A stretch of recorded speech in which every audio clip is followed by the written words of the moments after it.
Coming up on Bloomberg this weekend, Vice President Vance on the ground in Switzerland. I think we're hopefully making progress on the nuclear issue, make progress on the Lebanon fire issue. What to expect from the first round of direct nuclear talks.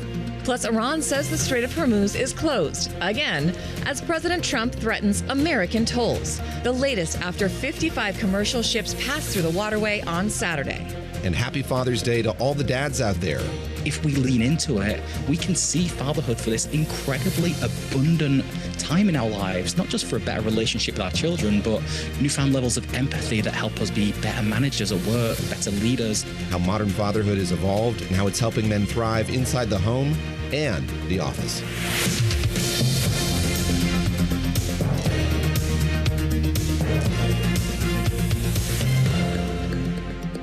Welcome to Bloomberg This Weekend, live from Bloomberg's World Headquarters in New York. I'm Christina Ruffini. I'm David Gura, alongside Lisa Mateo. It is Sunday, June the 21st. I will note it is also Father's Day. Happy Father's Day. Thank you very much. I wasn't looking for that, but maybe I was. Thank you very much for that. I think happy Father's Day to my dad as well. Welcome to all our listeners and viewers across all our Bloomberg platforms, on radio, TV, streaming on Bloomberg.com and the Bloomberg Business app.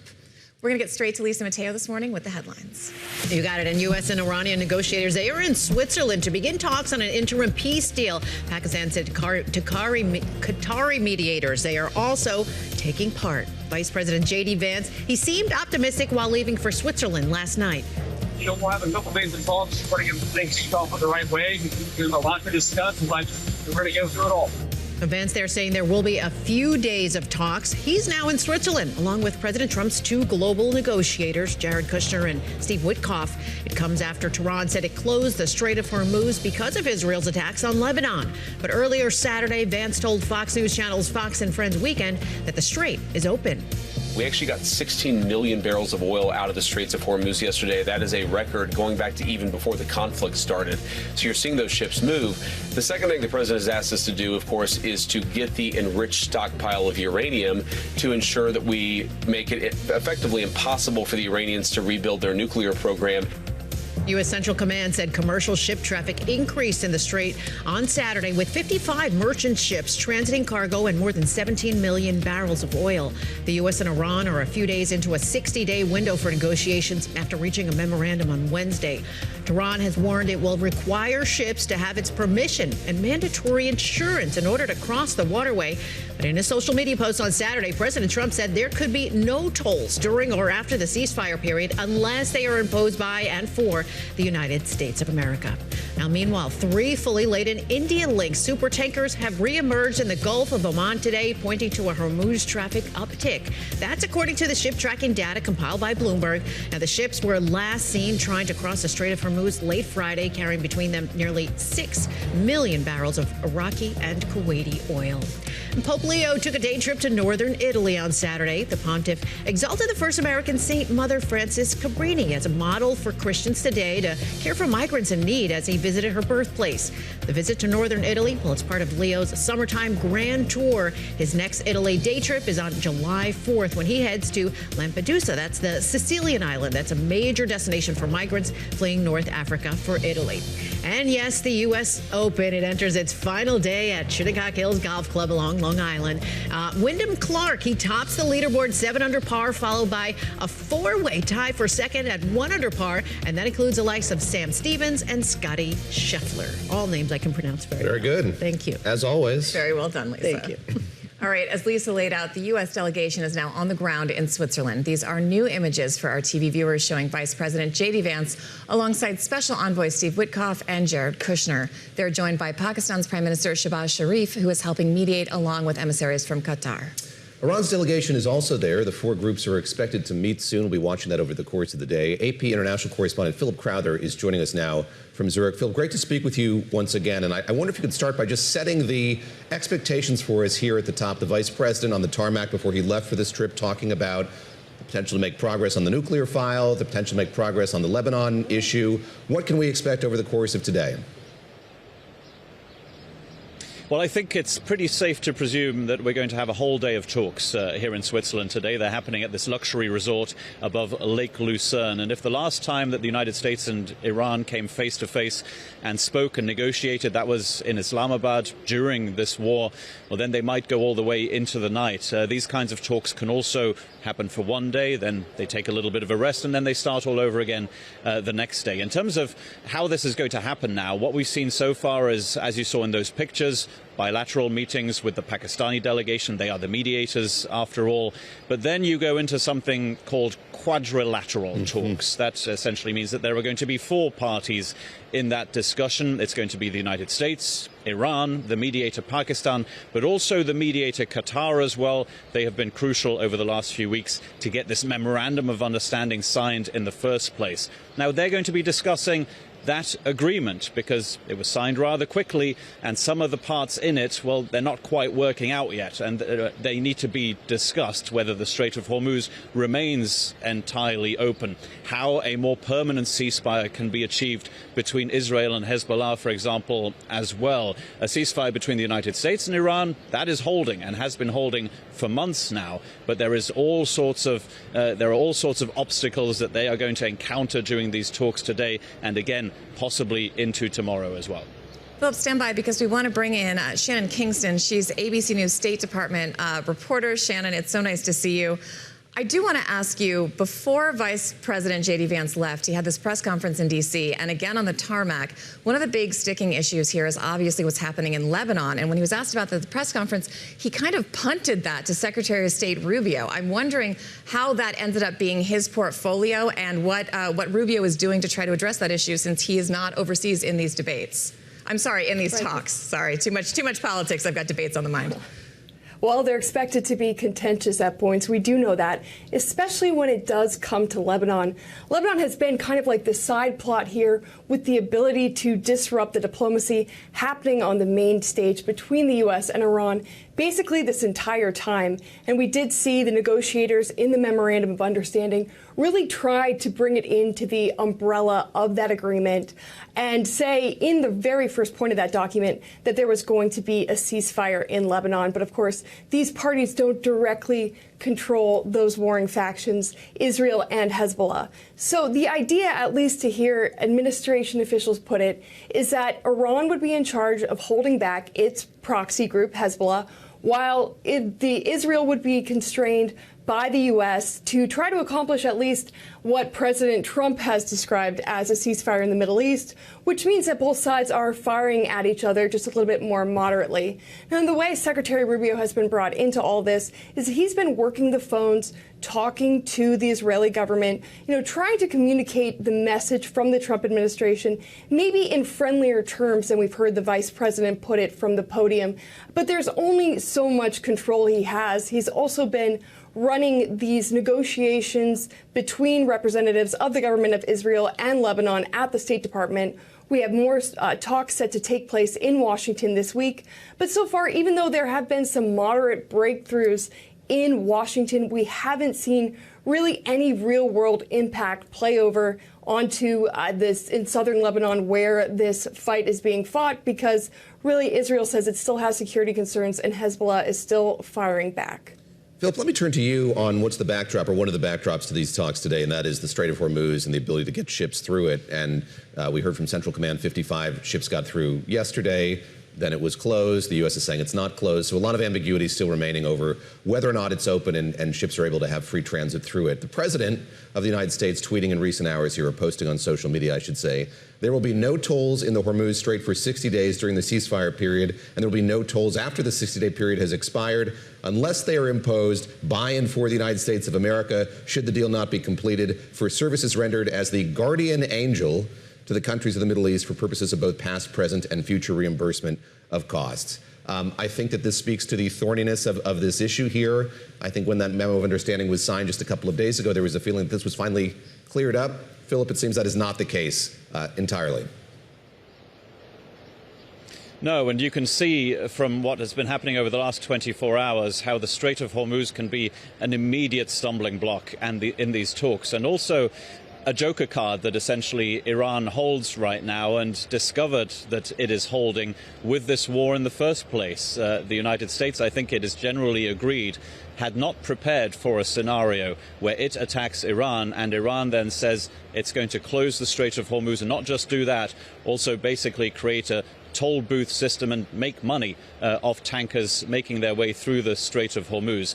That was not planned by the United States, but it has now become a very concrete reality. So the joker card that Iran has is that it can close the Strait of Hormuz again at a moment's notice, and indeed said so yesterday that it had done so as a reaction to further Israeli attacks in Lebanon on Hezbollah targets. The United States, as you mentioned, says no, the Strait of Hormuz is open and we have Navy ships there to make sure that there is free passage. In other words, we're not entirely sure what is happening there right now. But what we saw from the start of this war is if there is even a small risk that a tanker might be attacked, then first of all, the companies that control those ships, but also the insurance companies, well, they will have their doubts as to whether they want to see ships go through the Strait of Hormuz. That is why this makes this such a fragile element of the agreement that was signed by the United States, Iran, and by the mediator, Pakistan, because it does foresee the full reopening of the Strait of Hormuz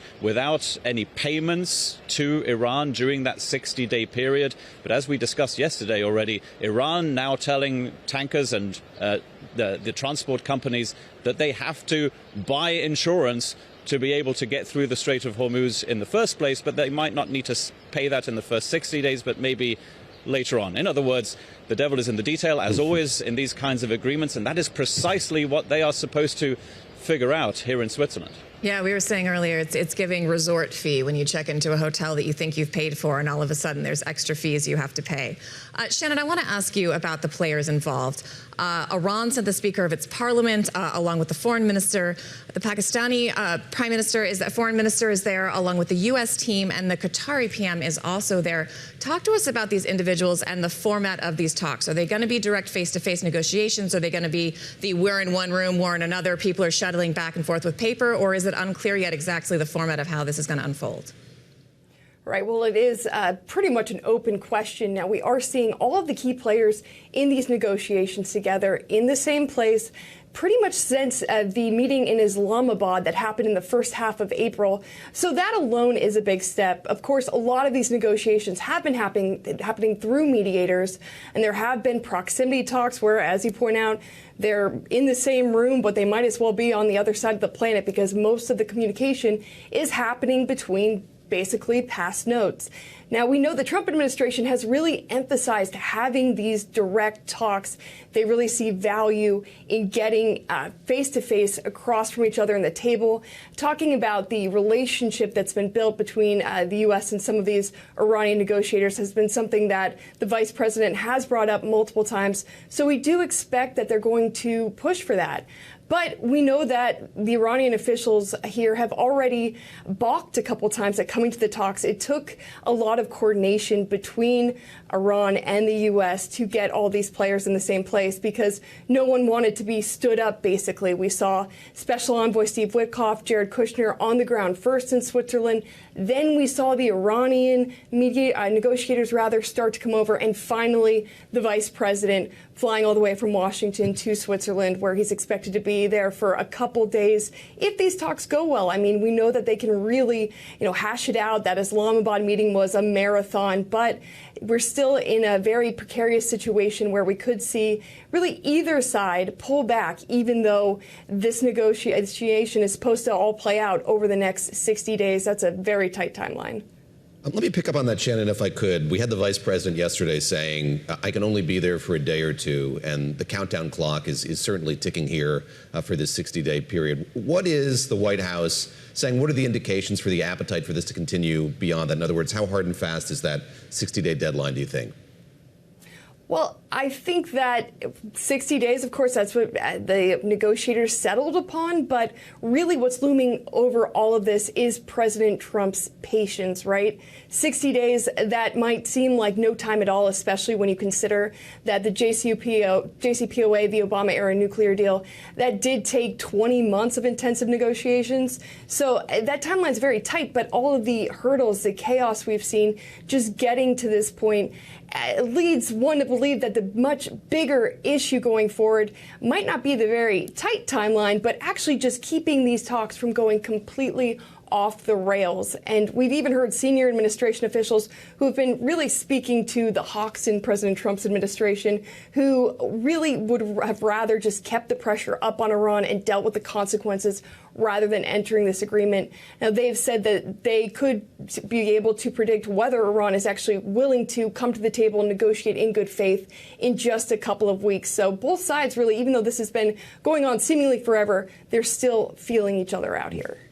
Philip, I want to play you some sound. President Trump spoke to Axios earlier this week, and he laid out a few possible options for going forward.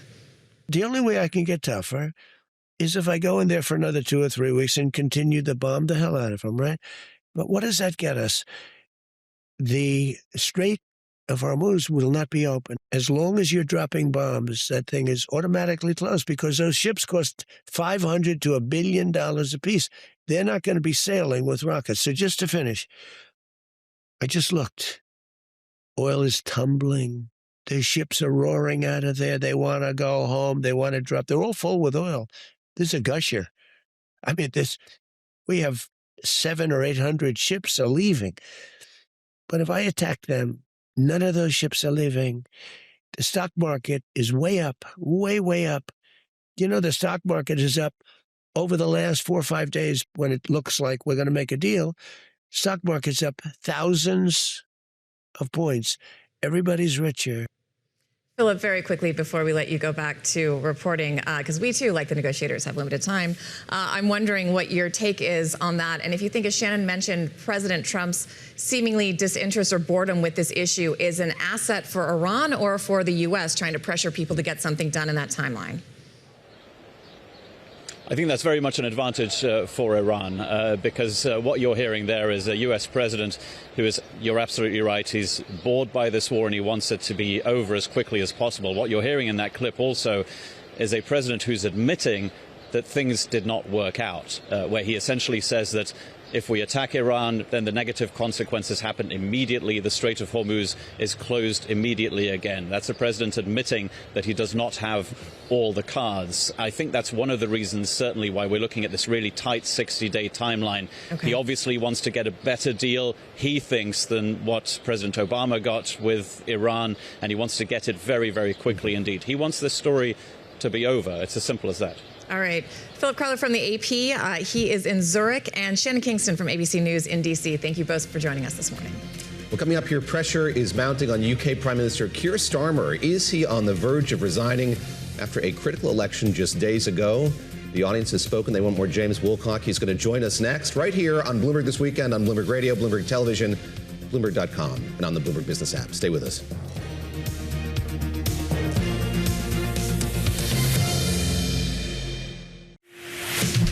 Thank you for joining us live on Bloomberg This Weekend. I'm Lisa Mateo. Let's update you on today's top stories. And the co-founder of video game publisher Ubisoft has died after a plane crash in western France. Local reports say Claude Guillemot, he was in the private plane that went down in a resort town on France's Atlantic coast that was scheduled to host an air show this weekend. He was one of 2 people aboard the twin-engine Cessna 421. Ubisoft is a maker of games like Assassin's Creed and Far Cry franchises. Guillemot, he is a Ubisoft shareholder, and he was also chairman of Guillemot Corp, which makes entertainment hardware and accessories. He was 69.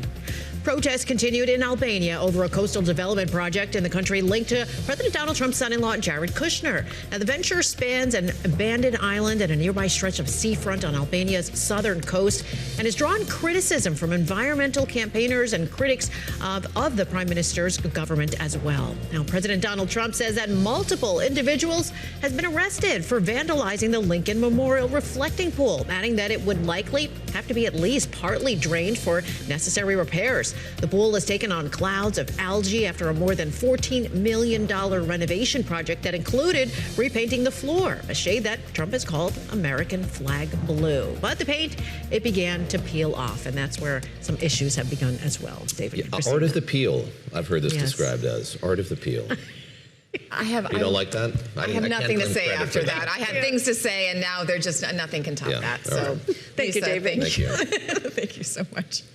All right, earlier this morning, UK Business Secretary Peter Kyle told Sky News that Keir Starmer is reflecting on, quote, political realities, as reports swirl that the UK Prime Minister may indeed soon set a timetable for his departure, ahead of leadership rival Andy Burnham's return to Parliament. Boosted by the highest favourability ratings of any senior UK politician, Burnham has put severe pressure on Starmer to make a decision soon. Joining us now from London, James Woolcock, Bloomberg UK's politics reporter. James, before we get into it, just want to say I'm old enough to remember this. There isn't a leadership contest but when there is, at the moment. Prime Minister, there isn't one at the moment. But as I've said on many, many occasions, I don't think that's a good thing for the country to plunge us into chaos. I would also add that now that Andy has won, which is really important, really good, he's a huge asset to us, then now will inevitably be a Manchester mayoralty by-election starting straight away. So it's important that we pull together for that. But if there is a contest, just to be clear with you, then yes, I will run, I will stand, and I've said repeatedly, I'm not going to walk away from that. David, I'm pretty sure I called for that soundbite yesterday. Yeah, well, there we go. I feel like we just did this, and it was very different 24 hours ago. James, what's happened here over the last few hours? Has the Prime Minister just been on the phone with his whip, with James Reynolds, and gotten a lot of bad news? What's led to this about-face, seemingly about-face?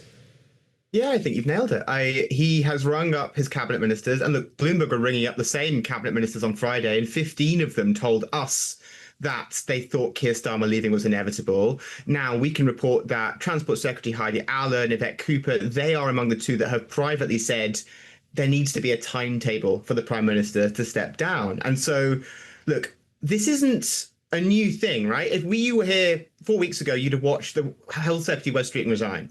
The Defence Secretary John Healey resigned last week. 25% of Labour's own MPs have called for Keir Starmer to go. This has been building. This has been building and building and building. And you can play clips like that one, and Keir Starmer will say everything is fine, he's in charge. It feels like we might be at the tipping point where the private bitter infighting is going to lead to a public change. But I'll say, until the Prime Minister says something, it's still private infighting. Is this because these MPs are looking ahead at their next election and knowing or thinking that they're going to lose their seats if Starmer is still the head of their party? This is just not something they can sell to their constituents. Are they worried about that? Yeah, they want to win. I mean, look, Labour nationally is polling at 19%. Oof. 2 days ago, Andy Burnham won a by-election with 54% of the vote on a 23 percentage point swing.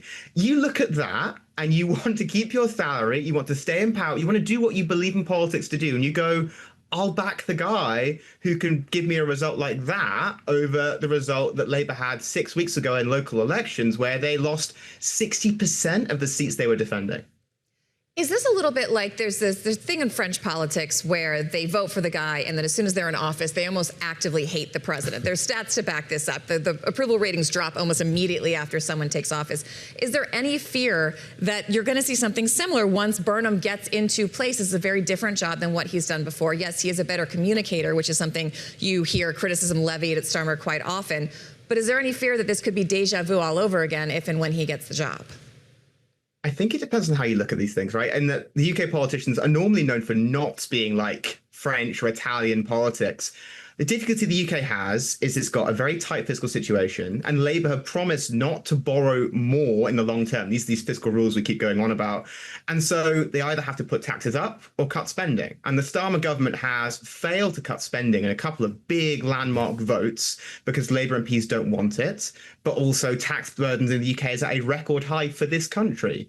And so it's a government that has no easy answers, and going into the 2024 general election didn't have a conversation about difficult trade-offs. what it's doing now is kind of it's like a car trying to rev, right? It's trying to find a new gear, a new story it can tell the country. Like you say, the big risk is this new gear that is Andy Burnham. Should he win? Should there be a contest? Because there still isn't a formal leadership contest. That's one of the weirdnesses of reporting on this. Right. He will have to try and find policies that will boost economic growth, keep his Labour MPs happy, keep the bond markets happy, and win over the public. And it's a tough challenge, and it's one of the reasons why no UK Prime Minister for the past 6 years has been able to hold on to power for very long. Let's dig into that intractability a bit. And the FT has a good piece this morning, kind of looking at, this weekend I should say, looking at Andrew Murray Burnham, his legacy at Westminster the first time that he was there. I want to ask you a bit about that. And I think that the thesis of the piece is we think of him as the, yes, King of the North, talk about him in Greater Manchester, but he's somebody who's familiar with Westminster, knows the principles, and I'm curious what insight you can give us into the way that he might try to manage, yes, this party and do the job as Prime Minister. Okay, so there's a famous joke, and bear with me because it'll take a little bit of explaining, which goes, 3 Labour leaders, Tony Blair, Gordon Brown, Jeremy Corbyn. And it goes, a Brownite, a Blairite, and a Corbynite walk into the bar, and the bartender goes, oh, what would you like, Andy?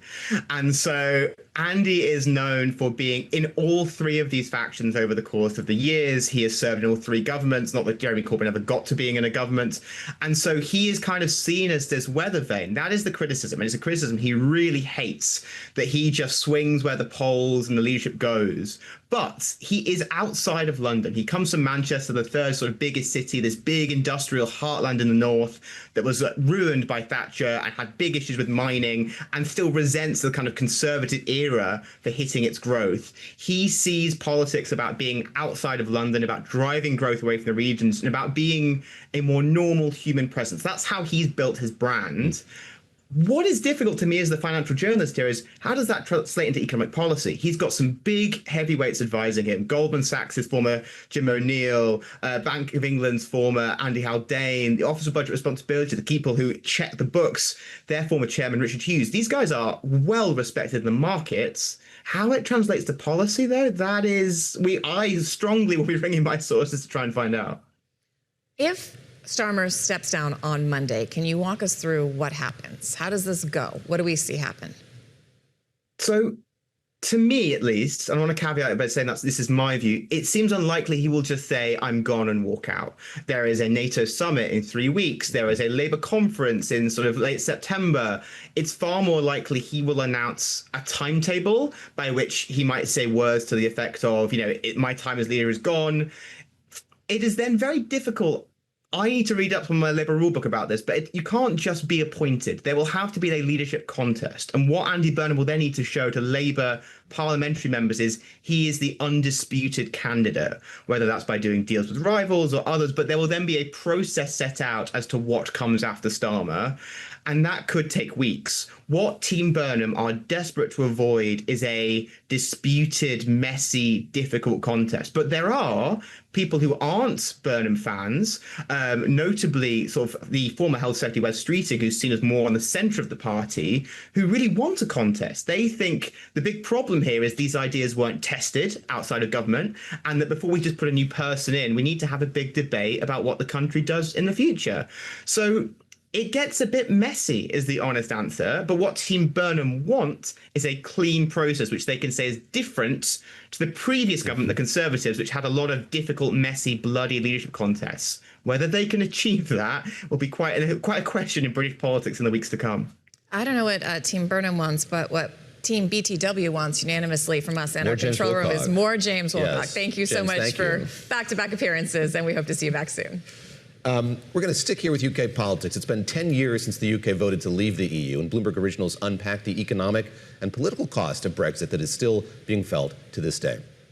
I remember the day when we voted on Brexit. I took my dogs for a walk to the local voting booth. The dogs, I think, were pro-Brexit. Dogs tend to be pro-Brexit. I was anti-Brexit. Do you want me to say that I voted leave? Because I did. The main thing I remember from the actual day is being woken up by my husband very early and him saying, you've got to go to work, because the result isn't quite what we expected. The phenomenal events taking place here. No one expected this result. Everyone is stunned. I'd written an essay called The 20% World, which pointed pointed out that if the odds on Trump being elected, on Brexit, on Corbyn being elected, and Le Pen being elected in France, they were all around 20%. What was staggering was two of them were going to happen in 1 year. Brexit was not just a British upset. It was an early warning light on the dashboard of globalization. When the results came in, there was shock. People were not expecting this. The markets weren't expecting this. The smart money thought that it was Remain. I was sat at my desk watching the pound plummet as the results rolled in. The pound has taken a thumping. Every single industry group's trading in the red. I realised that we were at the beginning of a very profound historical change. I do not think it would be right for me to try to be the captain that steers our country to its next destination. There were some in the European Union who looked at a result like that and thought, surely this is going to have to be rerun. It's such a narrow margin of victory. The most surprising thing that happened is the degree of political chaos it has unleashed. This Parliament is a disgrace. The political infighting was extraordinary, cross-party and relentless. For goodness sake, Prime Minister, won't you just go? This government has no mandate for the vicious form of Brexit it is pursuing. You know, the economic impact, it almost seems like a sideshow relative to that. We've had, I think it's 5 prime ministers since Brexit. Cameron didn't try and deliver Brexit, he simply resigned. Theresa May tried to deliver it and resigned. Boris Johnson tried to deliver it and resigned. Liz Truss resigned, and Rishi Sunak was eventually defeated in the elections. What's interesting about Brexit is it redivided British politics along completely new lines, and it's ended up the two main parties, particularly really the Conservatives, being very wounded by it. You can watch the whole story at Bloomberg.com/videos, a who's who of our senior editors here. I was going to say, a lot of our bosses are in that. Please watch it. Many of our bosses are in that. And also who's who of these former prime ministers. We talked to James just about the kind of pace of change in UK politics. It's very evident there, just seeing all of those figures whose tenures were, in many cases, extremely short. I went to Downing Street with Secretary of State Mike Pompeo, and we met Boris Johnson, and he's very different when the cameras are not on. He's very much calmer, a little less bombastic, and then as soon as the cameras light up, that personality just was switched on along with the lights. All right, we've talked a lot about oil shortages. Well, Russia is also dealing with a fuel shortage as Ukraine targets key infrastructure in the country. We'll have the latest on the ongoing war there and how it's impacting the Russian economy. Bloomberg This Weekend continues right after this.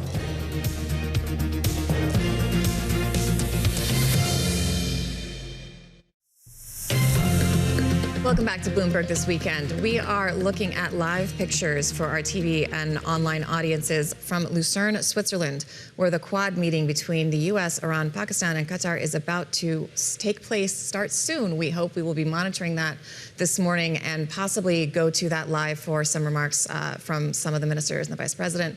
But we're waiting to see the cameras in the room. The reporters are in the room so far. None of the officials are in the room, but the flags are up, the backdrop is lit, and we will stand by. For the moment, we're going to Lisa for some headlines. You got it. And let's start with the U.S. Open because it is the final day there at Shinnecock Hills Golf Club on Long Island. Now, Wyndham Clark, he is topping the leaderboard at 7 under par, followed by a 4-way tie for second at 1 under par, which includes the likes of Sam Stevens and Scotty Scheffler. In World Cup action yesterday, the Netherlands, well, they topped Sweden 5-1. Germany beat Ivory Coast 2-1, and Ecuador and Curacao tied with no goals scored. And today, Japan, well, they already played Tunisia, and they won 4-0. Later on, Spain, they're going to take on Saudi Arabia. Belgium battles Iran. Uruguay, they play Cabo Verde or Cape Verde, whichever you prefer. And New Zealand, they go up against Egypt.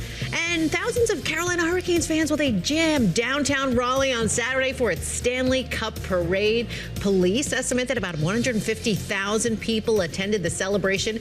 Captain Jordan Stahl, he's the playoff MVP. He hosted the Stanley Cup high on the Raleigh stage to a roaring crowd. And we know today is Father's Day, but as you also know, it is the first official day of summer in the Northern Hemisphere. Yeah, today is summer solstice, the day when we have the longest period of daylight, the shortest night of the year. So, yes, dads get to enjoy a few extra hours of golf, barbecuing, whatever summer activity you decide to choose to celebrate the day. Maybe anchoring the show. There you go, more daylight. But you have more daylight hours when you leave to do holiday activities. That cheers me. Lisa, will you be doing Dad's Day activities? We are. We're going to family's house and just like relaxing. Oh, that's lovely. All right. Well, thank you so much. I was going to say, I have to make a very awkward transition now, so I'm not quite sure how to do that. But I'm glad you guys are having a nice afternoon. All right. This past week, Ukraine sent a record number of drones targeting Russian oil refineries. At least 194 drones were downed over Moscow, with some drones reaching the key Moscow refinery that supplies road fuel to the capital. Ukraine has stepped up drone attacks in an effort to bring the Kremlin into negotiating for the peace. Bring the Kremlin to the table to negotiate for peace. And as drone attacks are becoming more frequent, Russia is also having trouble with its oil output. On June the 11th, OPEC published a report noting that in May, Russia was 690,000 barrels a day below the country's required level of crude output under an agreement with OPEC and its allies. For more on Russia and Ukraine, we're joined by Bloomberg News senior writer Stephanie Baker. She's also the author of the book, Punishing Putin Inside the Global Economic War to Bring Down Russia. Stephanie, great to see you. Great to speak with you. And I guess I should start with kind of the broad question here, which is how dire straits are they in Russia right now when it comes to energy, access to energy, and these escalating prices? Well, there are widespread fuel shortages across Russia. More than 50 regions are reporting fuel shortages. And in Crimea, Russian-occupied Crimea, they just suspended fuel sales to civilians. They're sequestering fuel supplies for the military, which I think is a significant step. This is all the result of what Ukrainian President Volodymyr Zelensky calls the long-range sanctions against Russia. They have taken it into their own hands to strike Russia's oil refineries and ports to try to undermine Putin's ability to finance the war. And that is increasingly effective because of better drone capability, particularly mid-range drone capability by the Ukrainians. And, the estimates are that Russia's refining rates are down between 20 and 30%. And Russia has suspended gasoline exports through July, at least, which is kind of a remarkable thing when you think about it. Russia is the second largest oil producer in the world. For them to have to take such dramatic actions after having been a major gasoline exporter. It's really fascinating. And we've talked before about how Russia oddly has been able to kind of insulate its economy despite the sanctions regime, despite being kicked off SWIFT and these other implementations. The Russian economy was doing better than a lot of people expected, but these oil strikes have really, really had an impact quite quickly. And I was reading that Russia is going to be importing oil by sea for the first time in how long? I don't know the answer to that. I'm hoping you do. And is that in itself quite significant? Yeah, reportedly they are planning to import gasoline by sea because of these gasoline shortages caused by the refinery explosions. And remember, it's hard to sometimes get these refineries back up and running because of sanctions. They involve Western parts in some cases. There's not a lot of data. The Russian government has stopped publishing data on refinery rates. So it really strikes the heart of Putin's social contract, right? When he took over in 2000, the deal was he would provide economic and political stability in exchange for Russians staying out of politics. And he's been able to continue that through the war, partly through the record high state spending on the war effort, which caused the sugar rush in the Russian economy. But that is now unraveling, in part because of building sanctions pressure, as well as these refining attacks. And I think that is potentially going to roll through the economy and cause the economy to slow down even more, spike inflation more. But it, has the potential to spark social unrest. I mean, fuel shortages tend to do that. So I think this is one to watch very carefully. Steph, you've done such fine reporting on the way that Ukraine has waged this war, the drone technology that they've pioneered and used. And I wonder if you kind of situate what we're seeing here in the broader context of the entire conflict. Using drones to attack Moscow is a marked departure from what we had seen in the past. And I'm curious, is that a strategic move on Ukraine's part? Is it a technological advancement that's allowed them to do that? How should we see this kind of encroachment on Moscow, which, as you say, is hitting at the heart of the social compact that President Putin had with his people? Yeah, it really is. The Ukrainians have the upper hand now because of their sophistication with producing these mid-range drones and in many cases long-range drones that the Russians are struggling to defend against. And it's a combination of increasingly sophisticated Ukrainian drone capability with shaky Russian air defenses. There's some speculation that the Russians are using sort of new recruits for manning some of their anti-missile defense systems, and that's causing these weaknesses, allowing Ukrainian drones to get through. But more broadly, Russia is struggling to recruit to the front line to replace those who've been pulled out by death or being injured. The casualty rate is higher, and I think that is showing Ukraine stronger, and that manpower advantage that the Russians had isn't as strong because of the Ukrainian drone capability. And I think that could feed through to the peace talks and their ability to try to gain leverage to negotiate some kind of end to the war. So, Stephanie, before we let you go, talk to us about Putin himself and at what point he starts to possibly capitulate and realize that the internal pressures are such that he has to come to the table. I read that Roman Abramovich, who's this big, oligarch, former owner of the Chelsea Football Club, went to Zelensky and offered to try to mediate. That, to me, felt like a sea change. If these very powerful Russian magnates are suddenly seeing it impact their bottom line, could they be the ones to finally get Putin to the table?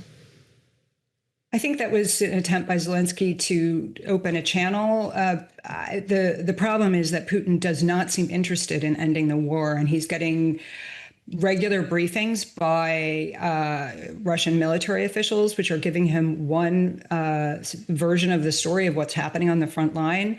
I do think that the Ukrainian strategy of trying to bring the war home to Russia so that they can no longer ignore the effects of this war that's happening far away, to increase pressure and opposition to the war, I think that is effective, and it is a very clear strategy by the Ukrainians.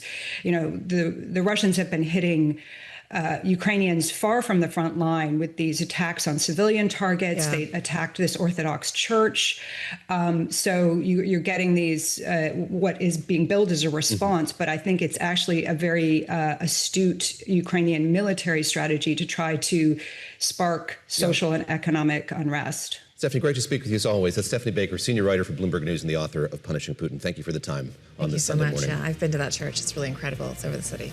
All right, we are monitoring the summit in Lucerne, Switzerland. Vice President J.D. Vance expected to speak soon ahead of four-way talks with Iran. Continuing to monitor that. Up next, how AI is playing a bigger role in what we buy online as Amazon kicks off its week of Prime Day sales. That's coming up next on Bloomberg This Weekend, on Bloomberg Radio, Bloomberg Television, Bloomberg.com, and the Bloomberg Business app. Stay with us.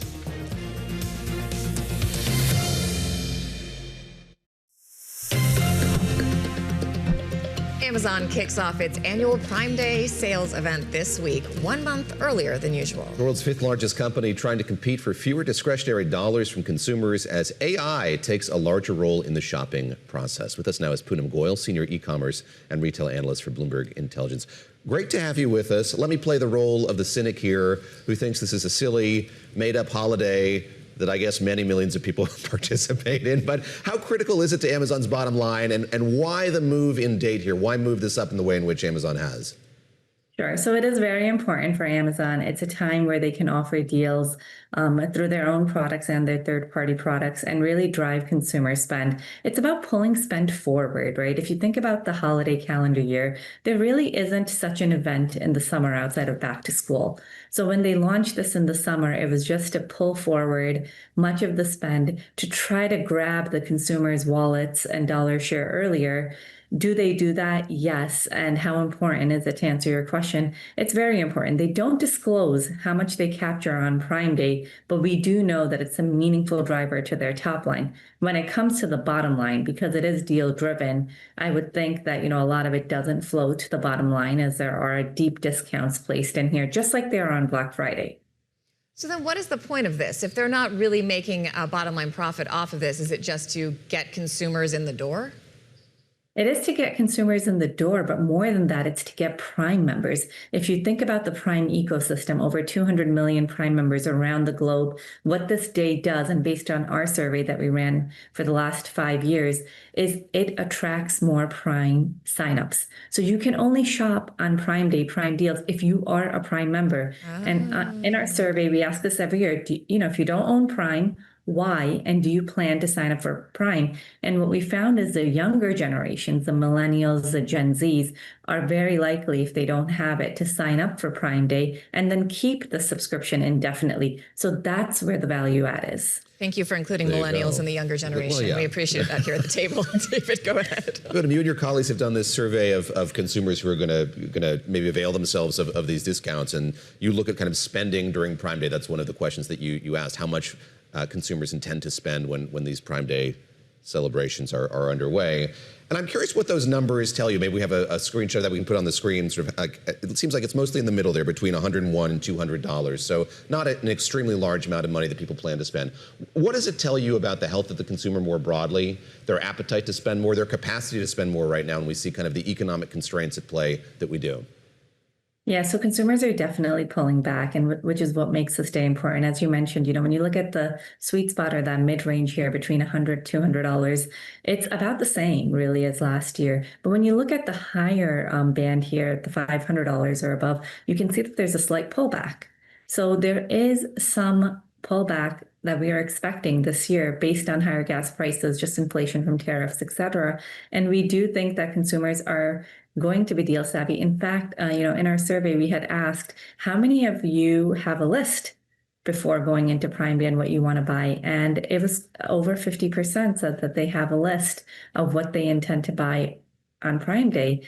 And not only that, when we look at the categories that they're buying on Prime Day, it's not your big ticket items. I mean, it is, but it isn't all of it.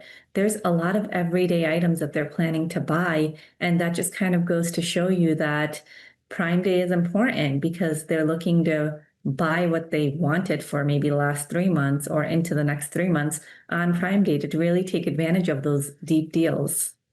You also found in your research that agentic sales are increasing to $500 billion by 2030. And I turned to our producer this morning, Patrick, and I said, what does that mean? Does that mean like AI is procuring things for companies? And he said, no, that can include a lot of things. So can you explain to us what you mean in a retail setting by agentic sales and agentic agents and why this is going to be such a big thing and already is becoming such a big thing so quickly? Absolutely. So when you think about e-commerce sales today, most of them happen through your mobile app, you browsing and buying them directly. Agentic has a few different ways you could look at it. One is fully agentic and one is semi-agentic. So the $500 billion number that you refer to is fully agentic. That means you go into an agent and you say, I'd like to buy a black dress for prom. Let's just say that's your query. That's all you have to say. One prompt, and it knows where you want to buy it. It knows how much you want to spend, and it knows how soon you need it, and it just ships to your door.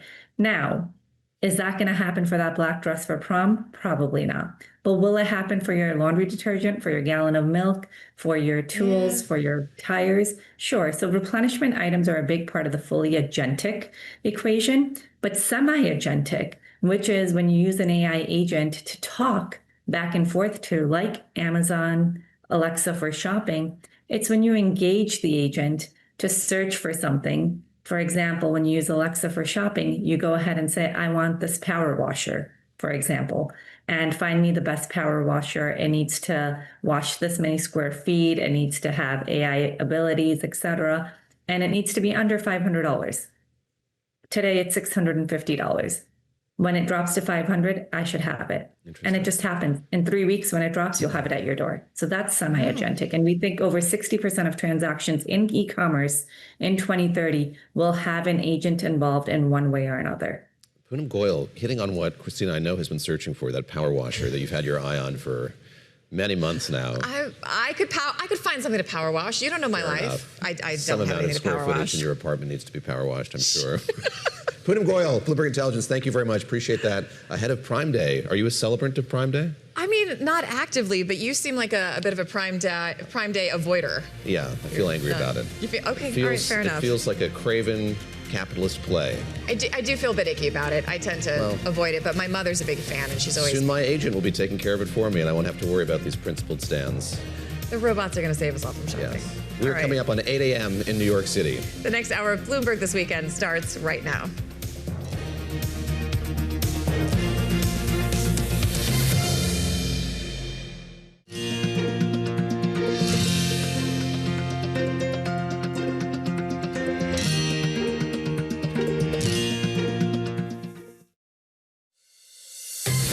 Welcome to Bloomberg This Weekend, live from New York with David Gura, Christina Ruffini, and Lisa Mateo. The latest headlines, key analysis, big interviews, and the stories that hit home on your days off.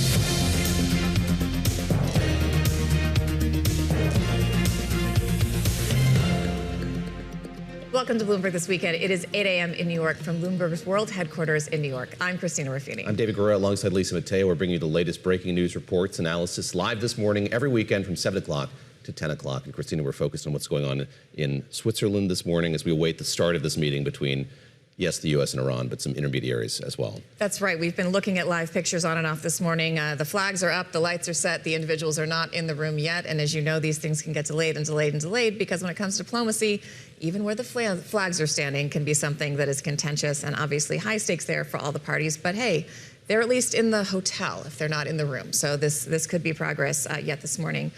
Lisa, get us up to date with where we are things. You got it. And let's start there. Qatar says high-level U.S.-Iran talks have begun in Switzerland. Vice President J.D. Vance is there with Jared Kushner and U.S. Special Envoy Steve Witkoff. Now, they're looking to settle the issue of the Islamic Republic's nuclear program and permanently reopen the Strait of Hormuz. Iran negotiators, they arrived in Switzerland yesterday. Pakistan and Qatar, they are mediators in the talks. The meeting comes after Tehran said it closed the Strait of Hormuz because of Israel's attacks in Lebanon. But earlier Saturday, Vance told Fox News Channel's Fox and Friends Weekend that's not true. Are now open. The Iranian military is now destroyed. The Iranians have committed to, of course, destroying that stockpile of enriched material. But we have a lot of economic pressure applied to the Iranians that we would be willing to relieve if they do what we need them to do. U.S. Central Command said commercial ship traffic increased in the Strait on Saturday with 55 merchant ships transiting cargo and more than 17 million barrels of oil. The U.S. and Iran are a few days into a 60-day window for negotiations after reaching a memorandum of understanding on Wednesday. Tehran has warned it will require ships to have its permission and mandatory insurance in order to cross the waterway. Now, in his social media post on Saturday, President Trump said there could be no tolls during or after the ceasefire period unless they are imposed by and for the United States of America. Meanwhile, 3 fully laden India-linked supertankers have re-emerged in the Gulf of Oman today, pointing to a Hormuz traffic uptick. That's according to ship tracking data compiled by Bloomberg News. Now, the ships were last seen trying to cross the Strait of Hormuz late Friday and carried between them nearly 6 million barrels of Iraqi and Kuwaiti oil. Pope Leo, he took a day trip to northern Italy on Saturday. The pontiff exalted the first American saint, Mother Frances Cabrini, as a model for Christians today to care for migrants in need as he visited her birthplace. The visit to northern Italy, it's part of Leo's summertime grand tour. His next Italy day trip, July 4th. That's when he heads to Lampedusa. That's the Sicilian island, and is a major destination for migrants fleeing North Africa for Italy.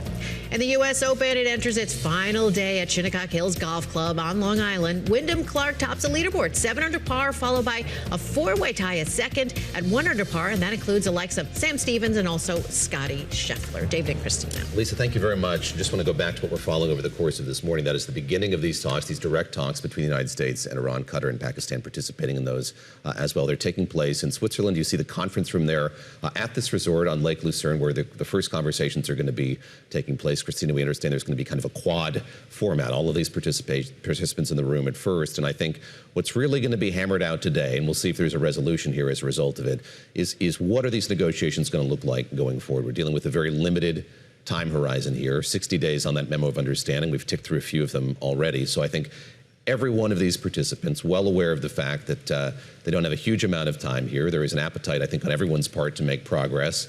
And as we've seen over the course of the last 24 hours, things can change very quickly. I'm thinking of the Strait of Hormuz, which we thought was open and now seems decidedly not open, although there's some pushback on that from Central Command. This seems a little bit emblematic of how these talks are going, because it is difficult to get these two parties in the room to agree on anything, and it seems like they're going in disagreeing on the facts at hand, because you have Iran saying the strait is closed and you have Washington saying the strait is open. So to try to break that down for us, we're going to go to our colleague Bastian Benrath-Wright, who is there in Lucerne at the summit.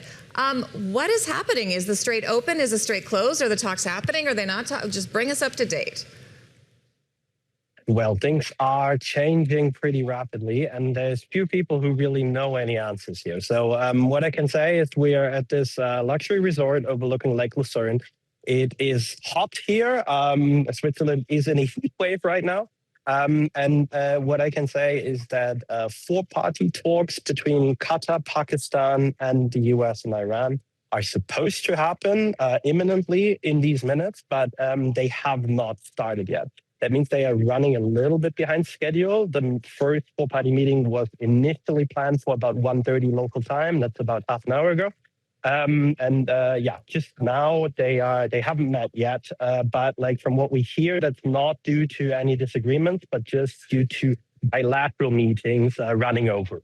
And because, to be fair, morning here in Switzerland, has been filled with bilateral meetings between those four parties.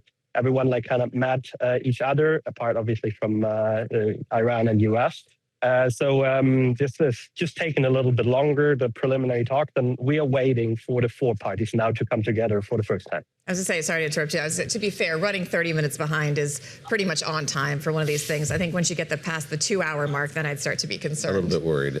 Bastian, just situate us, if you would. Tell us a bit about this resort and maybe give us some sense through that of the level of proximity that these parties are going to have. Yes, we've seen the conference room, we've seen the table to rate and that U forum. But is this a resort where you could bump in, an Iranian could bump into a U.S. delegate, for instance? I mean, technically they could. They're in the same building, right? The thing is that they probably won't because they are in different parts of the building, or they keeping separate is what we understand. So, I mean, technically they could bump into each other. It's one building, and it's a very fancy resort here. It's on a mountaintop, which makes it a good location to hold these high-level talks because it's very easily to be cordoned off. The Swiss government held a summit on Ukraine here a couple of years ago. Basically, it's every time when there's something with high-level international VIPs happening, usually you go to Birkenstock in Switzerland. And also, Switzerland has a lot of experience in Iran. You are the U.S. protecting power there because we do not have official diplomatic relations, so we do them through the Swiss. So this is a good place to try to have, I think, a productive conversation. I do want to ask you about where these parties are on the nuclear issue. Do you feel like they're any closer? I know that the nuclear issue is something that is going to be negotiated reportedly, allegedly, 60 days after this first tranche. But this has to be something that people are talking about. It has to be something that is being broached, at least on its face, in the room with these mediators.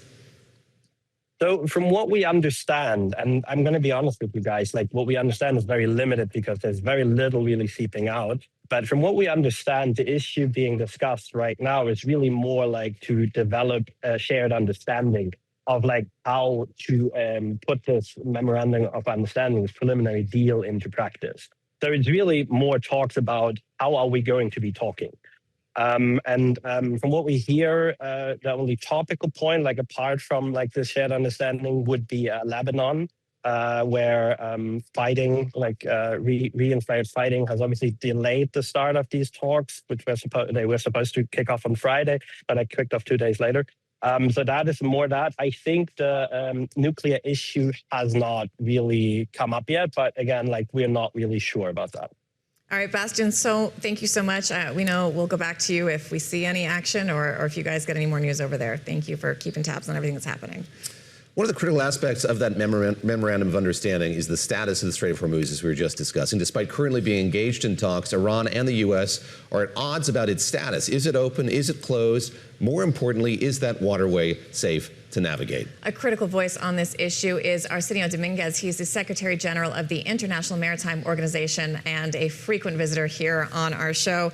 Mr. Secretary, it's nice to see you. Thank you for joining us live on a Sunday. And my first question is, what is going on in the Strait? Are you considering it open, closed? What is the truth here?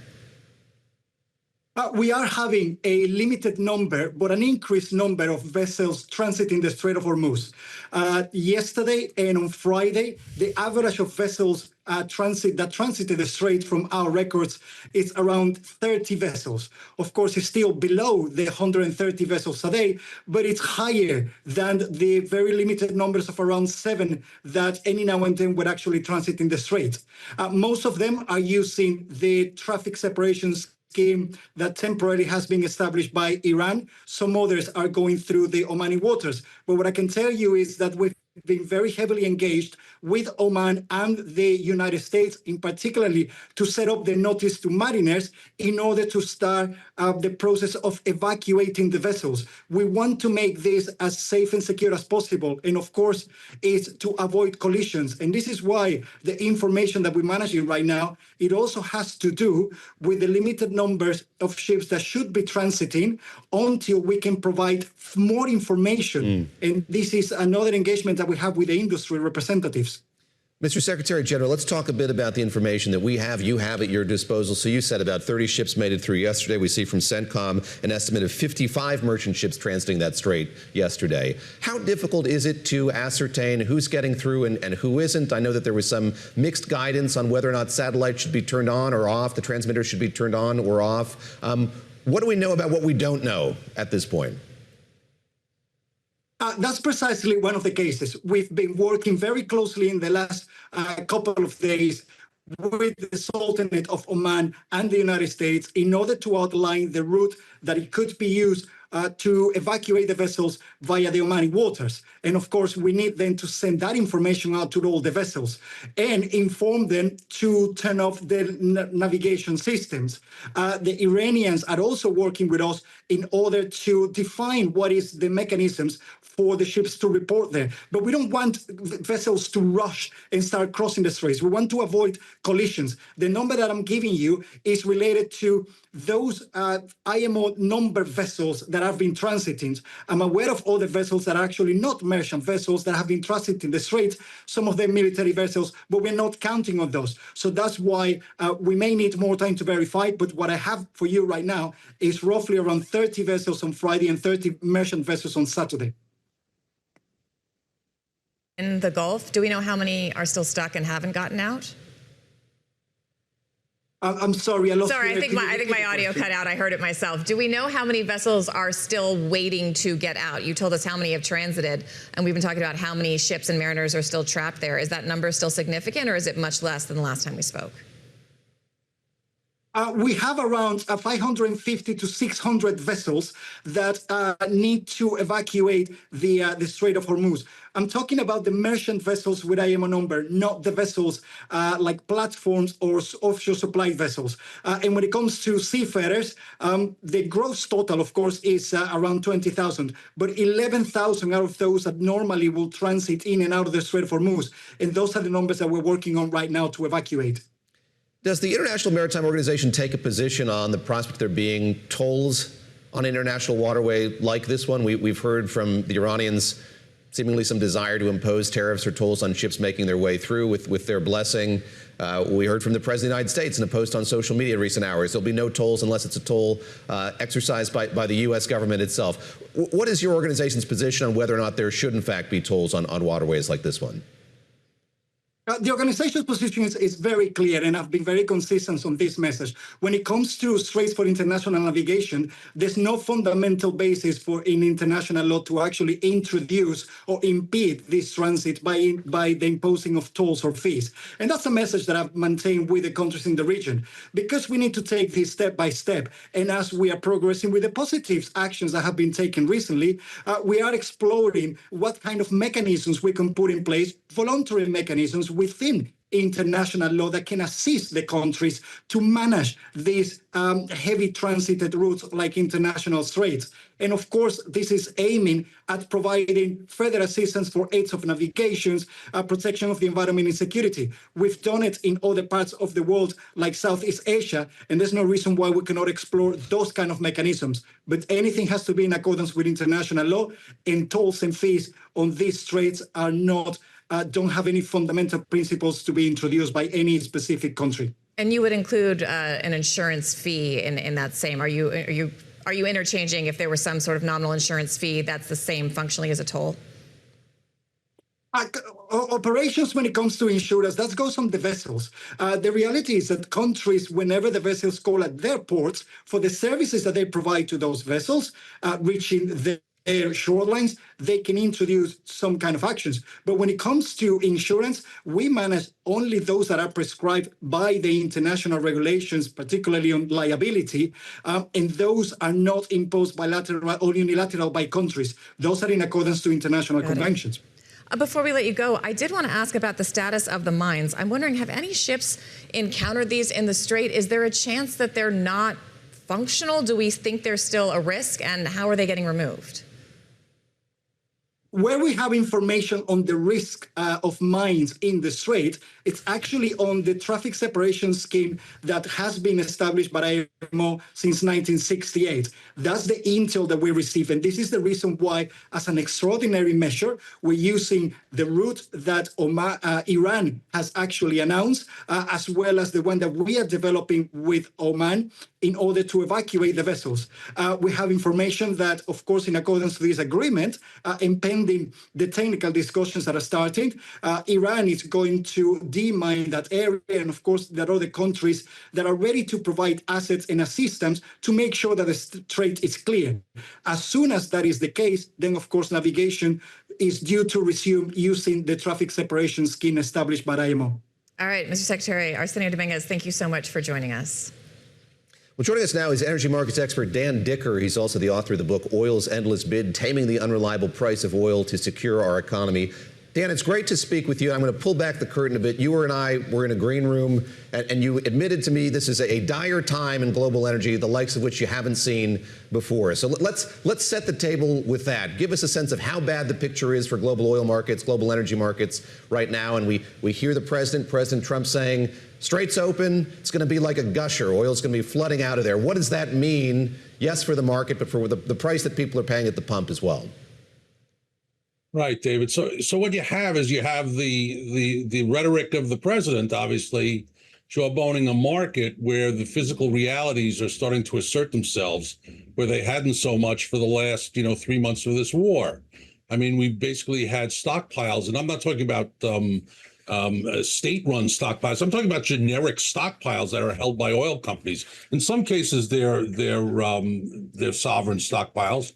But they've been withdrawn from to try and cushion the blow of this export disaster, the likes of which, I've never seen in my 45-year history of oil. I mean, there's 6 to 8 million barrels of oil that's not getting to its source on the global marketplace every day. This has been going on for a long time and continues to go on no matter what the heck is going on with memorandums of understanding and deals and whatever Trump says is going on in the Strait of Hormuz, which is not. And so you're down in the global stockpile area of about 500 billion barrels of oil globally. And that is just incredibly significant towards, what's going to happen in the marketplace if a huge amount of oil doesn't reach its targets at some point pretty darn soon. And even if it does, it might not be enough to stop what is a tremendous issue with global supply. So, what I see in a marketplace is a bunch of, and this is, where I really come in, where there is some insight I can provide. There's been a jawboning, so there's been a trader's reluctance over the course of the entire war to pay up for oil that should be a heck of a lot more than $110 or $115 where it ran at its height. If we had this kind of global supply shortage, in normal days, in the years that I've been trading it, it would have meant a price of oil far higher than $110 or $115. And now what's happening is that the traders have been so frightened to own oil because, Trump was announcing 32 deals, every separate Sunday. There was a deal coming. When the deal finally came, these traders weren't long, and now they're spectacularly short at $75, $76 a barrel. Now, to give you some perspective, this is exactly the range that the oil was in for 2 years prior to this war. We had been hovering between $55 and $75. I mean, it's the upper end of the range, but it was, the part of the range when oil was as boring as I've ever seen in 20 years. And your supplies were very steady, and there was really nothing dynamically to make the price of oil go up. And now we're at a place where at the upper end of this deadly boring range that for some reason turned the risk premium of the supply from something that was being underpaid to a relief premium that's being incredibly overpaid, in my view. So, looking at oil right now, particularly with the tenuous nature of this deal and what will happen with the Strait, I find that the marketplace right now and gas prices are being way overly optimistic to what likely will happen over the course of the next 60 days. Okay, Dan, you are speaking my language, because this is something I say every time we have an oil person or a markets person. As someone who covers diplomacy, I keep looking at these MOUs and these tentative agreements that fall apart almost 6 days later. And I don't understand. It's like Lucy in the football, why people keep buying in every time there's messaging from DC or from the Middle East that this is going to get solved, when even if the 60-day things holds, to me, it seems like you're still going to have a higher cost for this product, right? Because as we were just talking to the UN Secretary General, it is going to cost more to get people to be willing to go into the Gulf, because there is a higher risk factor. It's going to cost more to get mariners to be on the ships, because they don't want to get stuck there for 3 months in case this all falls apart again. Do you foresee a higher price, a higher floor, basically, for just the cost of doing business in this region? And why isn't that being reflected in the oil markets? Right. And this is really the thing that I try hard to translate to people outside of the trader world, because, that's what I've done. That's been my life for the past 45 years. Understand, if you're a trader, try and understand for a second. If you see a fundamental reason for oil to be $120 and not $80, you would normally buy a market, and you'd go in there and you'd sit there and you'd buy oil at $80, $85, $90. But what happens when you do that? What's happened for the past 3 months?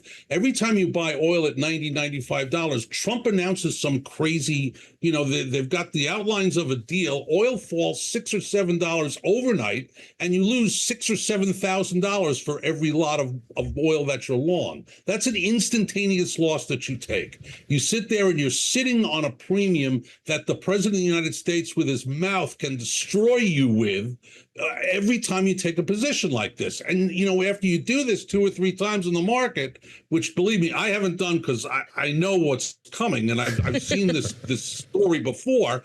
But, I can see, fellow traders, every time they go in, this oil market's fundamentally worth $125. And they're right, except for the fact that, you can't get anybody to significantly hold oil through it. There's no speculative reason.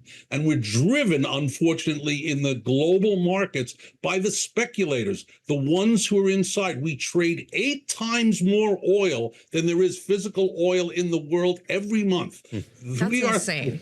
Our price is tethered to what traders do, and the traders are not willing to buy oil for all the reasons that you've seen. Oil goes down to unreasonable prices. The question becomes, when does the physical reality of these low stockpiles actually hit the financial markets that are controlling the price of oil? And unless this deal gets done, to a much more firm degree, oil starts to flow seriously and rebuild some of those stockpiles that have been draining for the past 3 months, that physical market is going to assert itself in a way that we've never seen asserted itself before. And what that drives, of course, is it drives a price that doesn't go from $75 to $85. It's a price that goes in the space of a month from $75 to $135. And that's why you've seen guys like Mike Wirth at Chevron and the Exxon guy, the vice president, come out and say, look, when this happens, stockpiles are a disaster, and it's really bad out there. Don't blame us, because we've got nothing to do with it. It's not our fault. But when these stockpiles reach the physical reality of the futures markets, you're going to see a spike like you never saw before. Unless, of course, they manage to get this thing, significantly correct, and you do start to see these oil tankers run. And obviously, you agree with me, that's going to be difficult, if not impossible. I mean, they've had the Iranians claim the straits are closed today. The Americans have claimed, no, it's open. I mean, what do you believe? What do you believe? What I know is that it isn't freely flowing, not yet anyway. I believe what Dan Dicker believes because he said I'm right. So we're only booking guests who tell me I'm right from now on. Okay. Dan Dicker, great to speak with you. Thank you for making some time on this very busy morning. As you rightly point out, we're trying to navigate, as they're trying to navigate the Strait. Literally and metaphorically, yes. The rhetorical circumstance here, is the Strait open, is it closed? And of course, any new intelligence we get on that we'll bring to you over the course of the show this morning. Before we get there, though, let's go to Lisa Mateo with some headlines. Lisa. Let's do that. Update you on today's top stories. Yes, and this one just coming out. The co-founder of video game publisher Ubisoft has died after a plane crash in western France. Local reports say Claude Guillemot, he was in the private plane that went down in a resort town on France's Atlantic coast, and that was scheduled to host an air show this weekend. He was one of two people aboard the twin-engine Cessna 421. Ubisoft is the maker of Assassin's Creed and Far Cry franchises. Guillemot, he is a Ubisoft shareholder. He was also chairman of Guillemot Corp, which makes entertainment hardware and accessories. He was 69 years old. President Donald Trump says that multiple individuals have been arrested for vandalizing the Lincoln Memorial reflecting pool, adding that would likely have to be at least partially drained for necessary repairs. The pool has taken on clouds of algae after a more than $14 million renovation project that included repainting the floor, a shade that Trump has called American flag blue. But the paint, it began to peel off.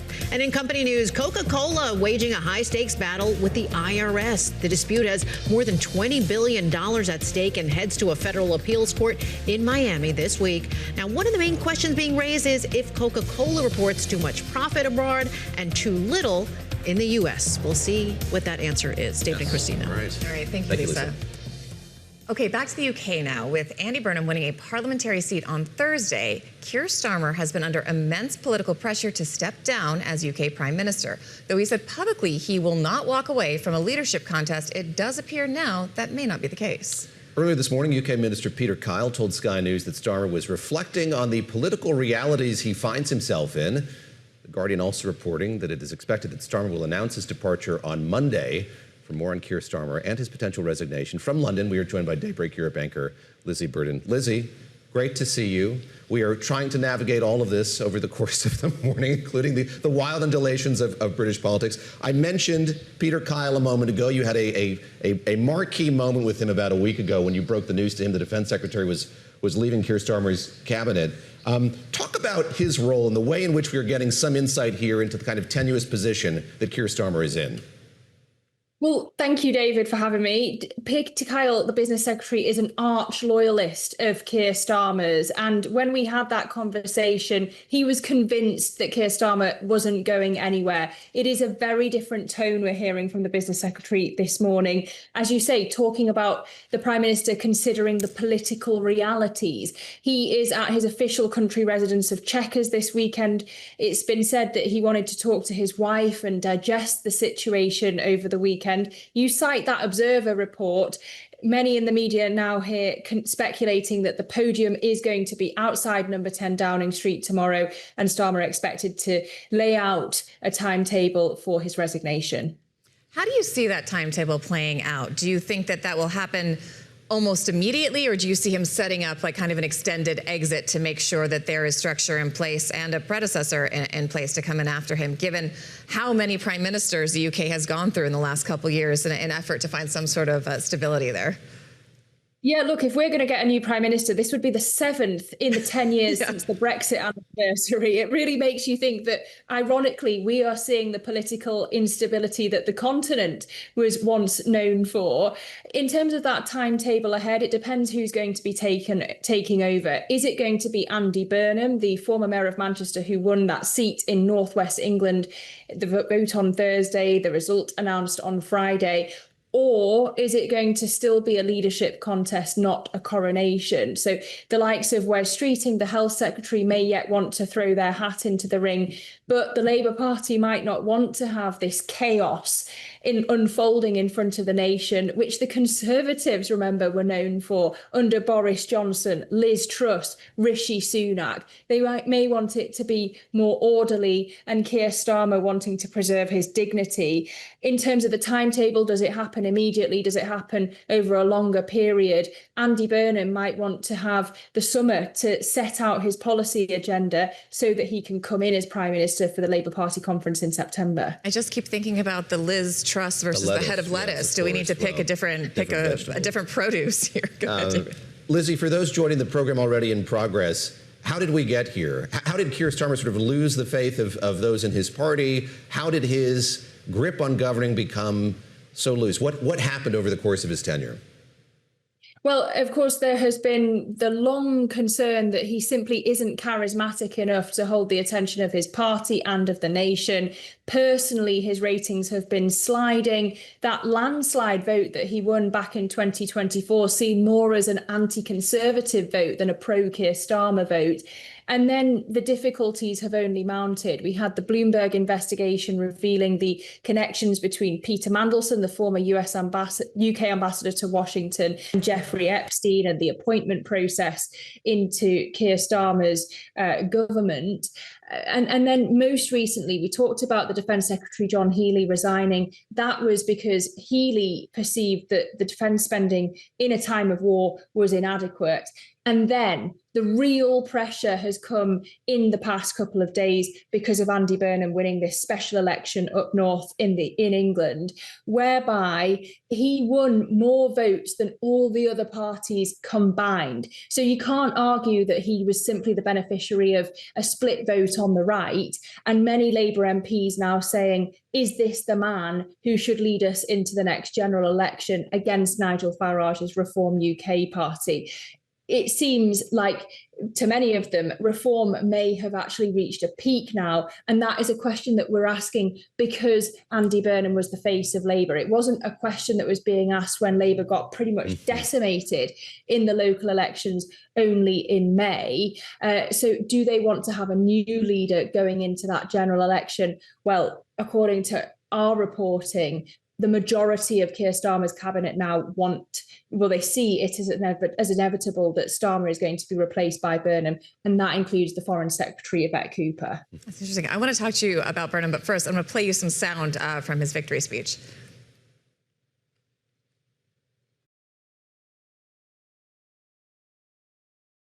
We have an opportunity to turn the tide, to make the country feel like it's working again, to make people see that politics can make a positive difference, to make people feel hope again. That is the main thing I think we need in this country right now, for people to feel a sense of hope. Look, it's always easier to be the candidate than the principal, but you mentioned that Keir Starmer is deeply unpopular. One of his big liabilities seems to be his inability to communicate. People criticize him for just being boring and not being able to get even the victories across. Is this something Burnham does better, and what are his potential liabilities? That's what's the perception of Andy Burnham, that he is somebody who is not necessarily more charismatic, but is just a more normal guy. He's known as the King of the North. He's been extremely popular as Mayor of Greater Manchester. The question now is whether he can translate that on a national scale, because he can't just be a professional Northerner as the Prime Minister. He's got to represent the whole of the United Kingdom. I should know, I'm a Northerner myself. But look, for markets, those comments when he said that the Westminster shouldn't be in hock to the bond market are really difficult to forget.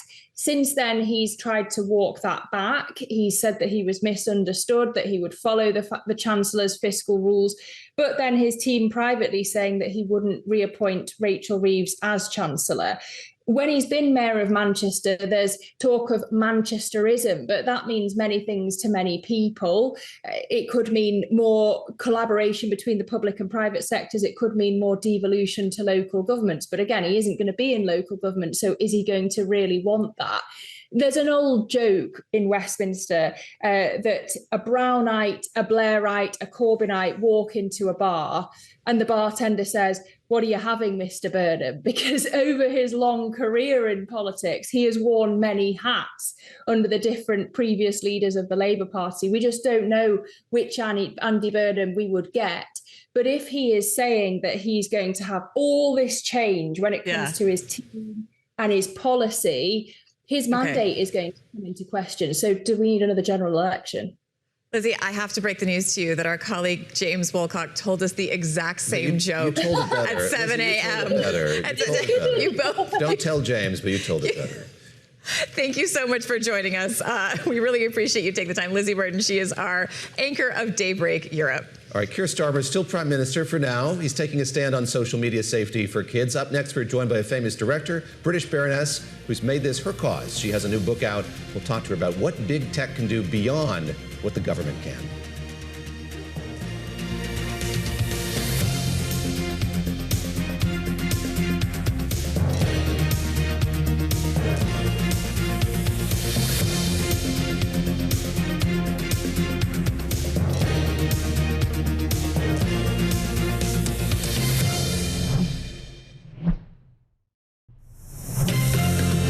Take you live to Switzerland, where it looks like that high-level meeting between the U.S., Iran, also with Pakistani and Qatari mediators, is about to take place. In the room right now, we can see the Pakistani delegation standing at the ready. This meeting was supposed to start about 30 minutes ago, but as diplomatic events go, we're told the one-on-one bilateral meetings ran over. So it looks like things should be getting underway shortly. We've been talking to our folks in Washington and overseas. A lot of information yet to be told, mainly where these two parties are when it comes to the MOU, when it comes to what they will be negotiating about 60 days from now, whether the Strait is indeed closed or open, depending on whose definition, and what the ultimate end goal is for how to deal with Iran's nuclear program. Just looking at what's happening in the room here, we see those leaders being photographed, and Christina knows this well. I've seen plenty of this too. This is the pool spray at the beginning, so they're in the room being photographed by the press who's gathered there. And again, these are four-party talks. Not bilateral, quadrilateral talks, that's right. Get your numbers ready. Always leads to efficient conversation. Anyhow, we're expecting them to be gathered around that table for this set of talks. And as Christina brings up, you know, what's so fascinating about this is in that memo of understanding, a lot was detailed in broad strokes, those 14 points. But really what has to be haggled over here is what these next weeks are going to look like as the U.S. and the Iranians sit and talk to one another directly, which is something that hasn't happened now in many years' time. And we still don't know if this is a format that will hold, right? This is something that you do when all the big guns are in the room, when the leaders are there, and then normally you adjourn and go to separate working technical level meetings. But one of the outlying unknowns about these negotiating processes, especially on the U.S. side, is how many sub-official, sub-prime, individuals are there. They've not brought with them a large contingent from the State Department. They've not brought large contingents of nuclear experts as far as we know. So will it just be the principals, Kushner, Witkoff, possibly Vance, talking to or through intermediaries to their Iranian counterparts, or will they leave that to other as yet to be known individuals to hammer out the technical difficulties and details of a negotiation like this? We shall see. We'll keep our eyes on this room, and you're bringing up something that's important here, which is just the fluidity of all of this, and they've been delayed already. We saw Vice President Vance leaving later than he thought he would. That's right. So we're going to step away for the moment, but we will go right back if we need to. All right, starting next year, Britain plans to ban kids under 16 from social media. No more Snapchat, TikTok, YouTube, Instagram, Facebook, X, or any new platform that might pop up. Prime Minister Keir Starmer, who is still in control for now, says it's a dramatic step and one that big tech will fight. British Baroness BeeBan Kidron is a filmmaker turned politician who advocates for children's rights and safety online. She's played a role in establishing online safety standards for kids around the world, including here in the U.S. She has a new book out called Users, How Big Tech Took Control and How to Fight Back. She writes, the system is not designed to ask whether something is good for a child, only whether it keeps the child there. Duration is revenue, escalation is efficiency, more is the business model. And she joins us now. Let's start with that. We've seen this roiling debate here in the U.S., debate taking place in the U.K., other countries as well, about what role the government could play. How do you see the government role here versus the role that we as consumers of this technology, users of this technology, and the companies should be doing themselves? Well, good morning. I think you raised the most important issue here, which is we've all got a role to play. And I think if you think about the way that the product is designed to addict, to keep attention, irrespective of whether that is good for the consumer or not, that's the bit that that's the role the government has to play. Parents obviously have a role to play. It is an attention economy. Our attention is what keeps it going. So we could make different choices about that. But I think that what the book really shows you is the asymmetry of power between the relative parties. So on the one hand, you've got a kid alone in their bedroom. And on the other hand, you've got the deep pockets of Silicon Valley with all the behavioral psychologists, all the lobbying money in the world, and like a cat flap into the White House and Downing Street, and all the power that brings them. The other issue, it seems to me, is, this is a ban for kids under 16. Kids under 16 are better at their phones and technology than a lot of us old folks. I mean, it seems to me like there are lots of workarounds. This is hard to implement. And I don't have kids, but I know my friends who do talk about they ban phones and their kids still somehow have Instagram accounts. They don't let them go to Sephora and they're asking them about all these products that they're seeing online. How do you enforce this? Or is it just the fact that it exists kind of changes the conversation, especially with companies and advertisers trying to target kids through these mediums? I think there's two parts to that. The first part is that actually the way that the law will be enforced will be the tech companies have to keep the kids off. So at a certain point, they have a responsibility. It's not just whether the kids get around it or whether the parents prevent them, but the tech companies themselves will be fined, will be stopped, will have business disruption and responsibilities. So I think that's one part of it. I think the other part, which you sort of allude to in your question, is this cultural thing. I probably, and maybe even you, when you were a kid, went into a bar before the age you were supposed to, but No, never. I would never have done something like that. I am a respectable human and journalist. Okay, so, but childhood is a time of transgression, but it's important to know you're transgressing. And we have given a generation of children a period of time where we've said, oh, this is really normal to see pornography, to be pushed pornography, self-harm, targeted with advertising, being approached by strangers. That is a cultural norm. The adult world says it's absolutely fine, so go do it. Now, I think that the ban, and I think the ban is a bit of a crude term, by the way, because it's actually, the devil, as ever, is always in the detail. But if you're saying you cannot serve a child, if you're introducing them to strangers, if you're sending them inappropriate content, if you're addicting them through the night, I go, bring it on. Can I ask you lastly here, in the limited time that we have as we watch all these breaking news events unfold, how you're thinking about AI and the proliferation of these AI chatbots and just the way in which children are now having to enter a world in which that is something with which they can interact?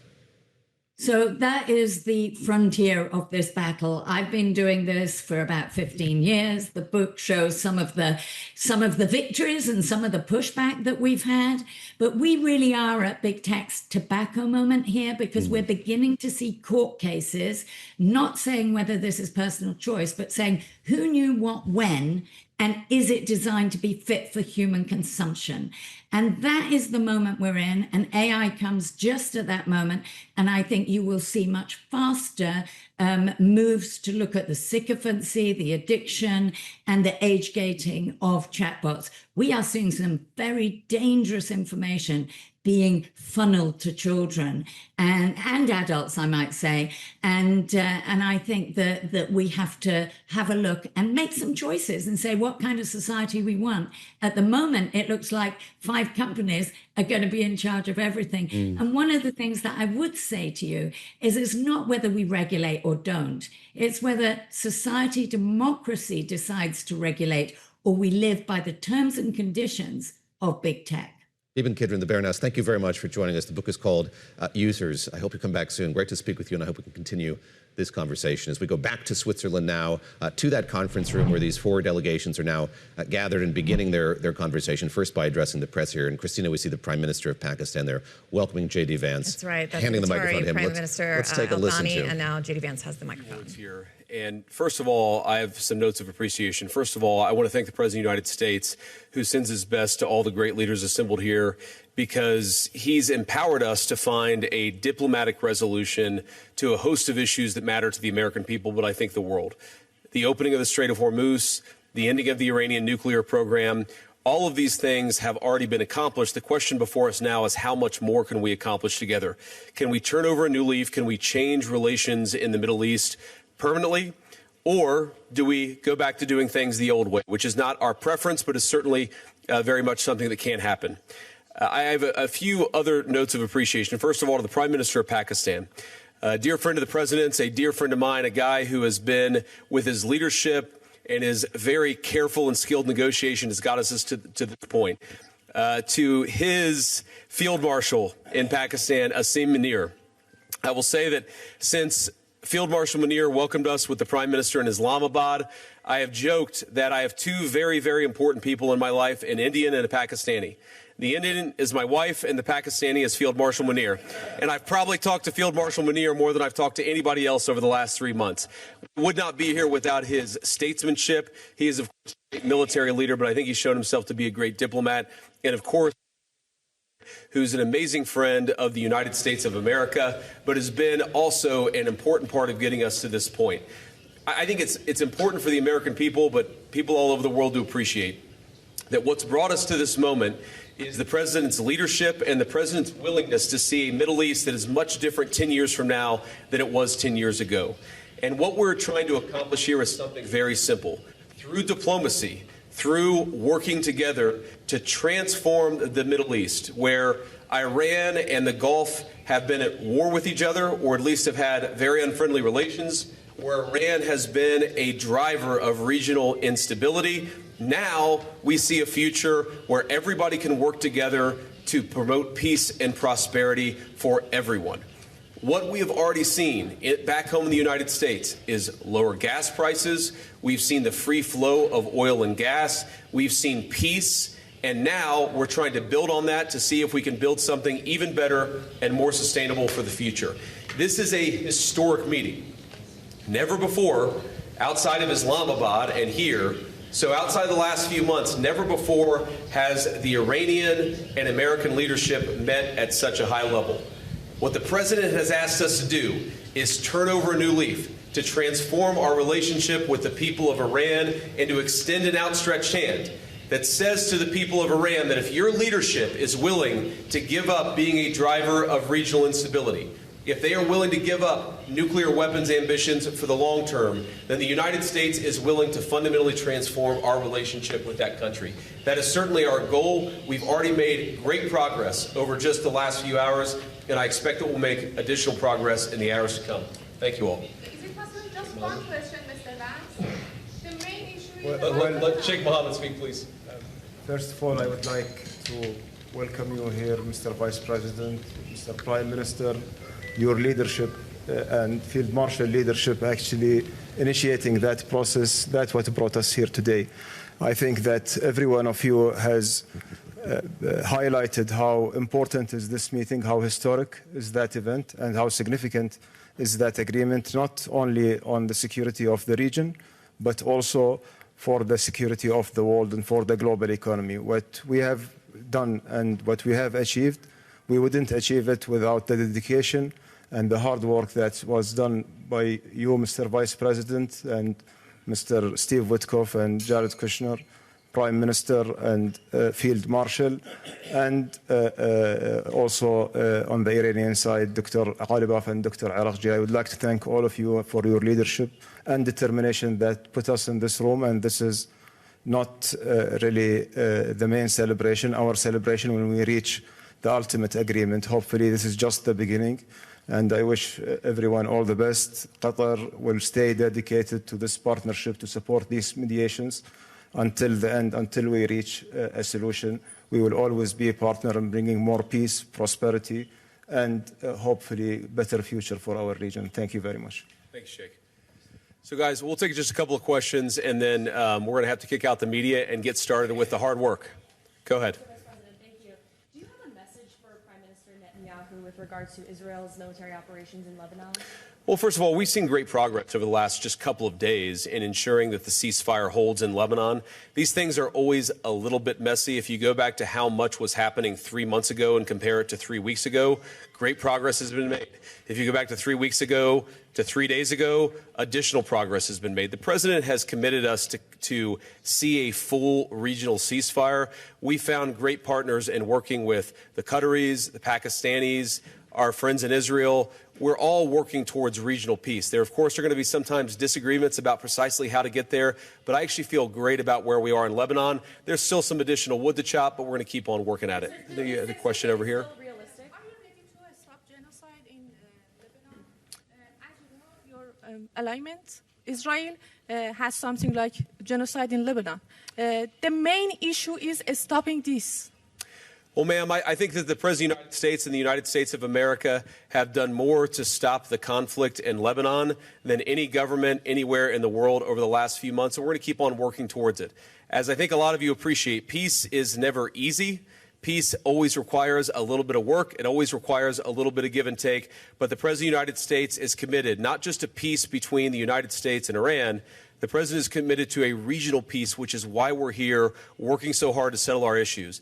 The one last comment I want to make is what today really represents is the beginning of a technical negotiation that's not going to solve every disagreement, but is going to allow us to sit together as teams for the first time really in history to figure out what matters most to the respective parties, to settle those issues, to solve those issues, and get to a better tomorrow. The reason why the political leadership of the respective countries is here is because we wanted to, first of all, set up the structure for these technical negotiations, and second of all, make sure that our teams have our full support and know they can always call on us to break through any barriers. We got a lot of work to do. We're excited to do it. Thank you all for being here. That's the Vice President of the United States, J.D. Vance, there speaking to reporters gathered at the start of these negotiations that are going to take place over the next few days, perhaps longer than that. No detail on sort of how they're going to unfold or what the timing is going to be, but he did say there, the Vice President, that there's a lot of hard work to do. And he talked about the historic nature of this meeting, Christina, the fact that you have the U.S. and Iran in a room talking face-to-face for the first time in a very long while, and some optimism in his tone there that this is going to lead to something here over the next few days. I mean, he said it won't solve all the issues, but it allows them to, quote, get to a better tomorrow. They're setting up structures so that their interlocutors have support. And he said they know they can call us whenever anything happens or if they need it. The formatting of this, I want to emphasize, is very odd. So each one of these principals has a seat at that table with a microphone that they usually press. And usually when you go into these, everybody sits down, they go down the row, you make remarks. Our Mideast team and our reporters are telling us that the Iranian foreign minister is in the room, but he wasn't in the shot. Instead, what you saw was the Pakistani delegation was there first, standing. Vice President Vance came up to join them, and then Qatar's foreign minister, who's also their prime minister, Al Thani, came up, and they hit a handheld microphone that they passed back and forth for some opening remarks. Now they're going to sit down, and they've kicked out the press before you hear from or really see the Iranian delegation on camera. That, to me, is something I don't know about you, but I've not seen before. No, and I think it speaks to the fact this has come together rather quickly. And as I said just a few minutes ago, there's a fluidity to this meeting that continues to play out there. It was supposed to happen a few days ago. Of course, the vice president delayed his trip there for a couple of days and arrived early this morning for these talks. I was struck by the question that he was asked by a reporter about what message he has for Israel's Prime Minister Benjamin Netanyahu. As you've pointed out over the course of the show, Christina, the vice president has not been shy about criticizing Prime Minister Netanyahu in recent days, suggesting that the U.S. is the only ally defending Israel at this point in the entire world. He said his message is just that the ceasefire that has been in place, most recently really for just a day or so, is working, is holding, and great progress has been made, according to Vice President J.D. Vance. But we should say, Israel, of course, not party to that memo of understanding, not party to these talks as well. And that is a bit curious when you think about how this war began. It began more than 100 days ago with the U.S. and Israel launching those strikes on Iran. Very tight coordination. Yeah. At the start of his remarks, the vice president thanked the Pakistanis for their leadership. He thanked the prime minister. But then he also mentioned by name the field marshal, the army field marshal, who we know has has established a direct relationship with President Trump and was, by reports, kind of the instigator and facilitator of these talks, and is how Pakistan, who we don't usually see in this moderating, mediating position, came to the forefront as one of the few countries that really was in a position to have good relations with Iran and the United States. We want to go now to Wendy Benjaminson. She is our senior editor in D.C. Wendy, I just want to get your take on what we saw there. I was just talking to David, I don't know if you were dialed up, about the oddness of that format, having those men stand in the middle of the room and pass a hand mic back and forth, make remarks in English, and then, it sounds like at least some of the Iranian delegation is in the room, but they were off camera, and then the reporters were asked to leave before we heard from anyone on their team. Right. It had all the hallmarks of being a very hastily arranged conference. And of course, these talks were hastily arranged after all of the stop and starts that occurred, Thursday and Friday and Saturday, with Israel and Hezbollah exchanging fire, and Iran saying that the Strait was closed, which apparently through our reporting, ships are still getting through, so it's not closed. So this was all very sort of ad hoc. And I think J.D. Vance's remarks sort of reflected that. He didn't really have all that much to say, except we're going to get down to it now. Wendy, you of course covered and oversaw coverage of the talks that took place that led to the JCPOA, and we've made a great deal of how much of a contrast there is between what's unfolding now and what unfolded then. How useful is that comparison as you see it? As we've pointed out many times, months and months of time was spent in Europe with these parties haggling out over what the most minute talks, details are going to be. You had, of course, Europe's involvement in those talks in a way that we're not seeing now. What are your expectations for what might come out of this? Again, the time period here is so short, is so prescribed. Well, if it is anything like the memorandum of understanding that was signed, remember, Iran has every reason to say yes to this, right? Because the bombing stops, they get waivers of sanctions, and they get their frozen assets back. And perhaps there's this reconstruction fund that has very vague parameters and outlines. And so there's every reason for Iran to sign on to this. The question here is, what does the U.S. and the global economy get? And there's still a very big question about whether the Strait of Hormuz will be a free and open waterway, as it always has been. And Iran has been threatening to charge tolls. Now, we even had yesterday President Trump, in a Truth Social post, threatened to charge tolls himself. I have no idea how that would work. So Iran has every reason to sign this. Trump has every reason to sign it, or the U.S. does as well, even though so many people, even Republicans in Congress, are saying that the U.S. is really giving away the store here. But the war will be over. The midterms will happen with gas prices coming down. We just heard J.D. Vance say that his accomplishment, what he hopes to accomplish at these talks, is to open the Strait of Hormuz and end Iran's nuclear program, the second of which may or may not happen. But remember, the Strait of Hormuz was open before the bombing started in late February. So, it's everybody has a reason to sign it, but the accomplishments may not be as great as they were in that first JCPOA, which was the first time Iran and the U.S. made agreements to move forward in terms of minimizing their nuclear program. Wendy, very quickly before we let you go, do we know what the rest of this day looks like? J.D. Vance has said he only has maybe a day or two to spend. Other than the meeting that they're having now, do we know, are we allowed to say what's coming down the pipeline with these negotiations, or is it all yet to be worked out?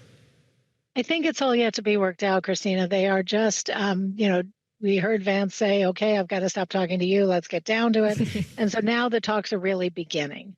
And so we'll see how the day goes. We'll see how late they go. The later they go, the more sign there is that they're really getting to the nitty gritty and doing something, maybe accomplishing something.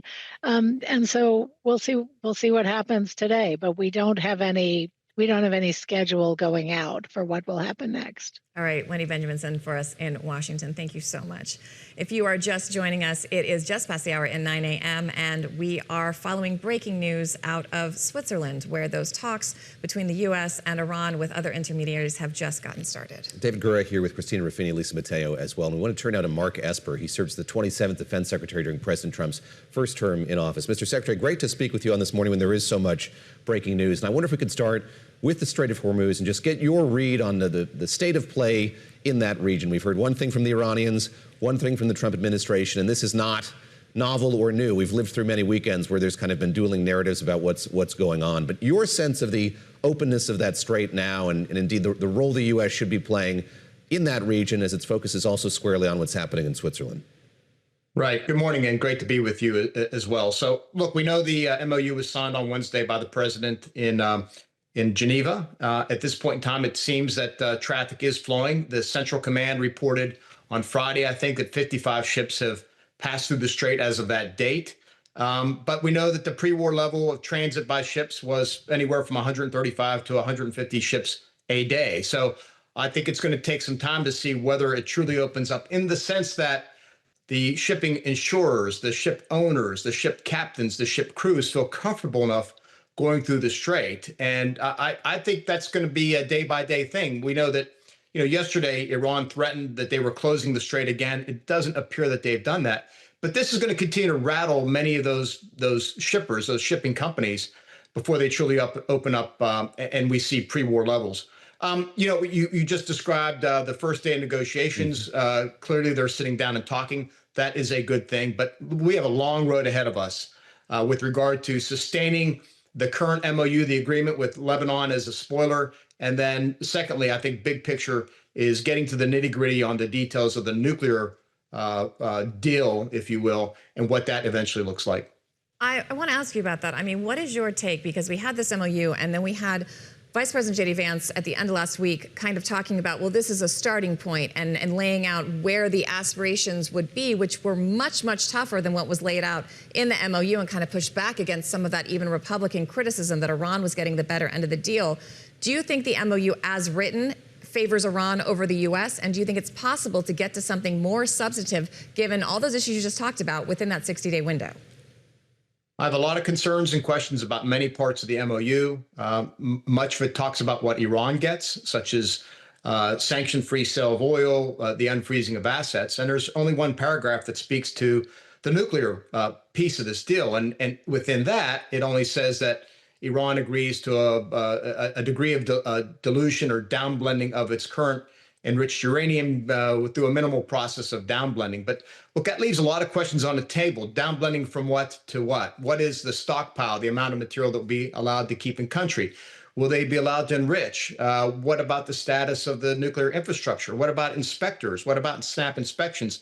So there are a lot of unanswered questions here, which get to the hard part of this deal going forward, that have to be answered. And none of that, other than what I already mentioned, was really addressed in the MOU.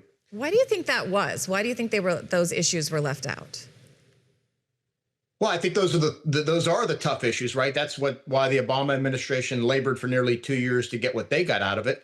And I think as the Trump team looks at this, they know that they have to do better than what the JCPOA brought to the table and put into force. And again, those are really tough technical details that you have to dig into. You need the experts at the table to negotiate that. My understanding is those type of experts will be going to Geneva or wherever the talks move to have those discussions. But, you're looking at a page-and-a-half framework, 14 points, very general, and certainly very, very shallow with regard to the nuclear part. There just wasn't time to get into any of that type of detail. Mr. Secretary, you mentioned a moment ago Lebanon as a spoiler here, and I'm curious how you're thinking about the role that Israel has played, is playing as these talks unfold. So, as I noted, Israel doesn't have a seat at the table for these talks. Israel not a signatory to that memo of understanding. Is that a misstep, do you think? This was a war waged by both countries at the beginning, at least, and I wonder sort of what level of control or influence the U.S. has over Israel as they try to have these talks in good faith with the Iranians. Look, it would have been best if they were at the table, all right? That said, I hope they were consulted. But clearly, Israel has different interests here. We may have started off with similar goals, but at this point in time, Israel wants to see regime change. Israel sees Iran and Hezbollah as existential threats to the country. Hezbollah continues to attack Israeli soldiers and Israeli communities in northern Israel. So, those are not the situations we face here in the United States. So, Israel has a right to defend itself. As long as Hezbollah continues to attack, they will respond. And I think that's going to be, again, going forward, an important item. There's been so much talk about Israel withdrawing, Israel, not responding. I think much, much more pressure needs to be put on Hezbollah by Iran to kind of step back and to stop provoking, stop attacking Israel and Israeli soldiers. Are you optimistic that's going to happen here? No, I mean, the history of the conflict is that they don't. I mean, in my view, we should go back to the 2006 UN Security Council Resolution 1701 that said that Hezbollah was supposed to withdraw north of Litani River. They were going to disarm. The Lebanese government was going to take over. And we've had that deal not implemented for some time, and various versions of that deal have come up at times. Hezbollah is going to continue to be the spoiler here, despite the fact that, securing a deal ultimately could benefit them because Iran could divert anything they get from this deal, such as, oil sales, money, unfrozen assets, back to Hezbollah to rearm Hezbollah. So this is a very complicated thing, and Lebanon's going to continue to be the spoiler out there. And that was one of the criticisms this president had of the original Iran nuclear deal. I do want to address some of the other things that are not in this deal, including Iranian proxies like Hezbollah and the ballistic missiles program. I want to play you some sound from the president on that issue from earlier in the week. If other countries have them, it's a little bit unfair for them not to have some. A ballistic missile is not the same thing as what we're talking about when we talk nuclear. But if Saudi Arabia and Qatar and they all have some, I would say in relative proportion, I think it's okay. That's what I mean. I think given the pretext from this administration on going into the war, that felt like quite the change from the president. I'm wondering what your take is on that, and at this point, what the U.S. can do, if you think the U.S. will do anything to try to curtail that program. Yeah, look, Iran is an international pariah. They are a foreign state sponsor of terrorism. It's a terrorist regime. And they've used ballistic missiles, and I'll throw into that category rockets and drones, against their neighbors, and not just kind of attacking military sites, but attacking civilians, civilian infrastructure, and attacking countries that never attack them, such as Oman and Qatar. So I don't see that they need ballistic missiles. I think they have earned the right not to receive them. And in fact, if you go back to a few years ago, UN security resolutions prohibited arms sales to Iran for those type of systems. And so, look, the only other thing I'd add is, as when I sat in the seat at the Pentagon, the number one thing we were concerned about was Iran's ballistic missile program. They had the largest, most diverse stockpile of ballistic missiles in the region. I think they should not be allowed to have them for all those reasons. I'll go back to you sitting in that seat in the Pentagon, because I'm very curious just about how policymakers do their jobs with the president acting the way in which he does. And I don't mean that pejoratively, but he's somebody who I think likes to throw a lot of stuff out there and sees what happens. He likes kind of the art of that. And we've seen that happen with tolling in the Gulf, in the Strait of Hormuz, most recently, for instance, saying there shouldn't be tolls, but if there are tolls, the U.S. is going to do them. Can you give us some insight into the degree of autonomy that policymakers like Steve Witkoff and Jared Kushner, yes, Vice President Vance, would have at a meeting like this one? In other words, how closely you think the president is engaged with this process as it unfolds here, kind of at a macro level, but it's going to be a much more granular conversation that's going to take place here in the weeks to come? Yeah, clearly he has a lot of trust in Witkoff and Kushner. I saw that during my time with Jared Kushner, who I worked with on a few things. The president has a lot of trust in him. I think they generally know the president, who he is, what he wants to get out of this deal. And look, as a cabinet member, President Trump's unpredictability can be an asset in terms of throwing off your adversaries. It can be challenging as a cabinet member because what you're trying to do is implement his policy. And as he zigs and zags, it's hard to keep up with that. So that's a challenge there. But I think Witkoff and Kushner understand that. They have a good sense of where he is and what he wants to accomplish. So my expectation is he has trust in them. They will deliver or certainly move in the direction he wants. And we'll just see how this comes out over the ensuing weeks and months. Mr. Secretary, I do want to also pivot a little bit and ask you about U.S. military presence in NATO. We've seen messaging from the Pentagon, from the president, kind of back and forth about troop-level withdrawals. We also have this announcement that the U.S. is pulling a third of its fighter jets out of the region. That includes all 8 in-air refueling tankers, as well as bombers, some aircraft carriers. Is this a good idea? Well, it's hard to say from where I sit right now. I will tell you, during my time in office, I shared the president's view that the allies in NATO were not spending enough money. In fact, allies around the world, our allies were not spending enough on defense. In an era of great power competition where we face off against China and Russia and their various proxies. So I think the fact that most of the allies have committed and are spending more on defense these days, I think looking at what the force laid down now, it makes sense. I would do the same. You know, at the end of my tenure, I was looking to shift forces out of Germany and further east along up toward the frontline states like the Baltics, like Poland.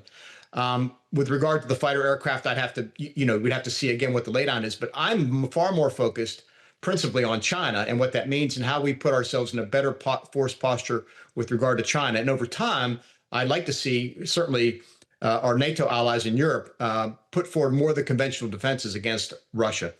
Let me use that to ask you a last question here just about this upcoming NATO summit. And I'm curious how important that is kind of in the grand scheme of things, getting these allies together as we look at the kind of integrity of NATO and the future of NATO. How critical is this meeting going to be in just a couple weeks' time? Yes, look, it's a very important meeting. Despite what I just said about allies spending more and taking up more, I still think the NATO is a great alliance, probably one of the greatest in history. I served in NATO, based in Europe for a number of years as an Army officer. We have to sustain the alliance. It needs to be modernized and upgraded and more robust, and the commanders need more authority to ensure the readiness of their troops. And so I think what's important going into this upcoming summit in July is that we go in unified and we speak with one voice with regard to the challenges facing the world. And certainly that begins with Russia in Europe, because that's the principal focus of NATO. But we also, again, need to think larger about China, because at the end of the day, it's what you see facing off are the autocracies of the world, led by Russia and China, facing against the democracies of the world, led by the United States and Europe and our allies in Asia, such as Japan and Korea and Australia. So we need to focus first locally on Europe and then, but globally with regard to China, which I view as the greatest strategic threat facing our country in this generation. But quickly here, it sounds like reports of the death of NATO or the demise of NATO are premature. You think it's a healthy alliance going forward? I do think reports of its death were premature. We've seen these kerfuffles in NATO going on for years. I think the fact that the president and to a large degree Vladimir Putin as well has pushed the alliance to rearm, to reindustrialize, et cetera, are good signs. I think it shows that it is being enlivened, if you will, and facing the threats it needs. The question is, will they sustain this once Donald Trump leaves office, and hopefully once Vladimir Putin leaves office, because the world's not going to get any safer, particularly as we see China halfway around the globe. So the key is, how do you sustain that sense of urgency? How do you ensure that the alliance remains robust and committed defense? And that begins with defense spending. Secretary Esper, thank you very much. That's Secretary Mark Esper joining us now on this Sunday morning. Appreciate it. All right, Senator Raphael Warnock has been serving since 2021 when he defeated President Trump's pick for the seat. Kelly Loeffler, she now serves as the Small Business Administrator. I spoke to him earlier this week. Yesterday, you heard him talk about the Supreme Court, the Fed, the state of the American economy. In part two of our conversation, I started by asking him what he thought about President Trump's influence over the Republican Party. The Republican Party is no longer a party, it's a cult. I mean, Democrats and Republicans used to fight over issues of principle and ideas. Anybody watching me, whether you're a Democrat or a Republican, be honest. What is the plumb line in that party right now? What is the acid test of whether you are part of them or not, inside or outside? It is your relationship to one man, Donald Trump. And we have literally seen Republican politicians who are every bit as conservative as the president is or pretends to be. He used to be a Democrat. We've seen people who've been loyalists, but then they ended up on the wrong side of him. He goes after them. They voted for everything he wanted except the Epstein files. And then he literally went after them, and we've seen the impact of that. That doesn't feel like a party. It feels like a cult. I actually wish we had a party, some honest brokers with which to have some adult conversations about the way forward in our country. Through the book, you're calling for a sort of collective recalibration of our moral compass. You talk a lot about the role that faith could play. And I'm curious what that looks like in practical terms, how we should reevaluate the relationship that we have with our faith and with morality more broadly. Yeah. So the book, again, is a sermon in the public square. And I am calling on us to reimagine and reconnect with our faith. For me, that's faith in God. But I'm also talking to those people who don't claim any religious tradition, but they are people of moral courage. And that is the covenant we have with one another as an American people. And so I'm calling on us to renew our faith in one another and our faith in the American covenant, e pluribus unum, out of many one. I can tell you that as a pastor who is, clearly someone for whom faith is important to me, I don't bring my creeds to the chamber. I think Christian nationalism is the opposite of Christian faith. It puts way too much emphasis on human power and aligning yourself with it. I don't bring my creeds to my work in the Senate. I bring my values. And I think that those values are resonant in all of the great faith traditions: mercy, justice making, truth telling, centering ordinary people, the most marginalized members of the human family. And that's why I've had to challenge in this work, particularly people who share my faith. When they passed the one big ugly bill, which is what I call it, the most massive transfer of wealth from the bottom to the top that we've seen in my lifetime, right before doing that, the Speaker of the House gathered with other legislators and they said a prayer. I don't understand how you gather, say a prayer, read from the Bible that I read from, that says, do unto others as you would have them do unto you, and then go and knock 15 million Americans off of their health care. How do you do that? How do you take food through the SNAP program out of the mouths of veterans and seniors and children while giving people like Elon Musk, the world's first trillionaire, a tax cut? There's something about that that's deeper than politics. It reflects the moral rot and corruption that is corroding our system. I know you had a chance to talk to the Speaker about his faith, and I suspect you're not going to tell me anything about what went on in the meeting, but what should we take away from you having that conversation, and what did you learn about the way that you and other, I'll say politicians again, representatives in Washington think about their faith today? Well, I was glad to get the invitation and have a chance to talk to the Speaker face to face. We agreed to disagree. One of the things that came out of that conversation is a kind of fundamental difference that we have in our understanding of the faith. I think I understand a little bit about Christian faith. I've been preaching and thinking about it for a long time. He has a view that he articulated directly to me that the faith is about private conduct, personal piety. And I reminded him that there are 2,000 verses in Scripture that tell us how to treat the poor.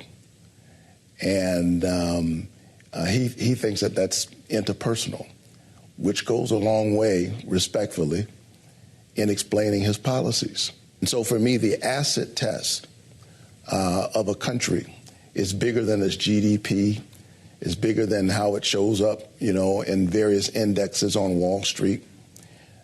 What about the moral index?